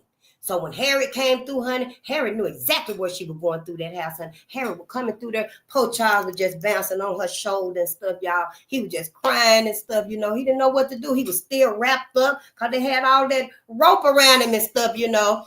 I think hopefully his mouth wasn't taped up and stuff like that, you know. He just crying and stuff. He couldn't even do nothing. But that didn't matter because Harriet had him. Harriet had him. Honey, as soon as they came through it, Harriet kicked that door open, honey. Black people were right there with their stagecoach. They wasn't even on the coach, honey. They were just standing right there with the reins like this right here. Yep. Harriet grabbed them reins with one hand, honey. Tossed Charles up on that seat right there. Harriet was like, yeah, we going. We going now. It's all right, brother. It's all right. It's all right. Honey, they took off. They was in the stagecoach going and stuff. Charles over there, he was still wrapped up and stuff. He couldn't do nothing. He couldn't even set up. He couldn't even get them ropes off of him and stuff. But they were going and stuff. And Harry was letting them know, yeah, we got this. We go. We good. We good. We safe, you know. We getting you to safety. Didn't I tell you? Didn't I tell you, my brother, you're going to live today? You ain't dying today. You're going to live a long life. You're going to be happy. You're going to get married, have babies. Harry was telling him these things. Harriet Tubman was telling him these things. Now, meanwhile, y'all, they were fighting back at the house. Oh, honey, white folks tried to get after Harriet and stuff. But see, black folks was there so that Harriet and Charles could get away. There was a big old fight going on in there and stuff. In that two-story house, honey, white folks and black folks. Folks were coming through the windows, going out the windows, coming out the chimney and stuff. Some of the white folks were so scared and stuff for their life, honey. They were hiding up in the chimney. They were hiding up in the chimney because they just going to wait it out. We just gonna wait it out. Oh shit, yeah, that nigga's too much, you know. Yeah, they on a rampage, you know. So all as many as they could, they got up in the chimney and shit, you know, to shit just calm down and stuff. And the people on the outside of the house and stuff, you know, they were glad that Harry got away. The people that had their stage coaches and stuff, you know, yeah, they held off the other people from coming around because they were trying to follow. But the motherfuckers on the other side of the river, see y'all, they done got on their little boats. Yeah, they done made it on the other side. Some of them was still on the other side of the river on their stagecoach. Because, see, they were looking through them long things that you could see through. They seen that Harriet, damn, she made it. She made it. Honey, they had their rifles and stuff, and they shooting way across the river, y'all, trying to shoot at Harriet while they riding their stagecoach. Somebody driving the stagecoach. He got his rifle trying to shoot at her stagecoach way over there across the river. Some of the white folks, they finally done got on some boats, y'all. They finally done got on some boats, but they ain't coming across the river because Harriet and them going full speed ahead. Honey, they rowing their heart out. On the river, y'all, on that little ferry boat. They rowing their heart out and stuff. And then the other white folks on the back of the boat, they got their rifles. And honey, they rowing and they shooting at Harriet, honey. But Harriet and Charles was gone. They were gone. She got him away to safety. She got Charles to Canada. He lived a full life. He got married. He had babies and stuff. I imagine he became a granddad and a great-granddad and stuff, you know. And then after some years and stuff, him and his family moved back to his hometown and stuff. And yeah, and he was so thankful and grateful for his people and his friends, because they were his friends then, the people that he worked it for. You know, he was so thankful and grateful for everybody, you know. And when he got back there after all that time and stuff, people remembered him. People loved him, you know, remembered the story and stuff. And he was so grateful to Harriet and Bubba. You know, I don't know if he had any sons, but if he did, he would have named one of his sons after Bubba. You know, and it's beautiful. You know, the loyalty that we have for ourselves. And, you know, that's got to be our focus again for us. The loyalty that we have to ourselves. We deserve it. Our babies deserve it. Ain't nobody going to love us like we going to love us. We need to know that now. And, you know, yeah, I just want us to have a wonderful day out here and keep your gratitude and your song in your heart. I don't give a damn if don't nobody want to hear jam. You sing it. Jam. Somebody. Oh, jam, jam, Teddy, jam for me, yeah. And people wonder, why is black folks all singing and happy and stuff? Yeah, because we love us. We love us. This ain't got nothing to do with you. This happiness, this magic right here, this melanin ain't got nothing to do with y'all. It's a vibe. It's a vibe. Do you see that? And ain't that something? Yeah, look at that new notebook I done bought right there. It's a vibe. Melanin is a vibe, come right from the sun. It's just like the sun rays. The sun is shooting all that energy out. Everybody getting some of the sun's energy. I'm not saying, that everybody ain't getting some energy. The sun is giving everything energy, even them trees out there. The water is alive. That's why Bruce Lee said, be like the nature of water. Water is alive. Everything is getting energy from the sun. However, the sun gives the majority of his energy to you, Black Africa and Black America. The sun is giving most of his energy to Black America and Black Africa. So, I just kind of feel like if white folks do successfully exterminate Black people like they've been trying to do, the whole sun gonna blow up. Yep, the whole sun, because that energy got to go back to the sun. And it ain't enough living nothing on this planet that's gonna take that energy, because it ain't meant for nobody else's. Ain't nobody got the melanin that they can even handle that energy the sun giving to Black America and Black Africa. That's just it, and that's just all. They ain't told us these fundamental things right here. But yeah, if they succeed and stuff, even now, today, if they succeed, the whole sun gonna blow up. White folks ain't thought this out. Why? I don't know why. The people that have told them things similar to this, I'm sure somebody done said it. I'm sure somebody done said it. And then, they're trying to block the sun off anyway. They just ain't thought things out. So yeah, we gonna let whatever gonna happen, Babylon falling, burning the fuck up, whatever, we just gonna let it happen, because we are energy from the cosmos. Get yourself right with your ancestors. Get yourself right with your ancestors. I know y'all like to say, get yourself right with God. You better get yourself right with your ancestors too. I'm just saying, if anybody coming back for Black people, it's going to be your ancestors coming back for you. Black Jesus, if you need it. Black Jesus. There he is up on the wall right there. Look like the sun shining on him, but if you can see him. But yeah, if anybody coming back for you, Black America, it ain't finna be Cesario Borgio. And I done said, take that man off y'all wall and stuff. I love you too, D Dreddy. It's so good to see y'all. So yeah, let's go outside now. And if y'all got leisure time and stuff, honey, enjoy the sun. Let the sun know you love him. Sit out in the sun. Take your book out there and read and stuff. Do your yoga, whatever. It's cold as hell up here now. It's beautiful though. I ain't gonna be out there just in it like I am in the summertime. But yeah, I love y'all, and peace and power to the people. And remember, keep your eyes on the prize. Everybody else is. Yep, everybody else is.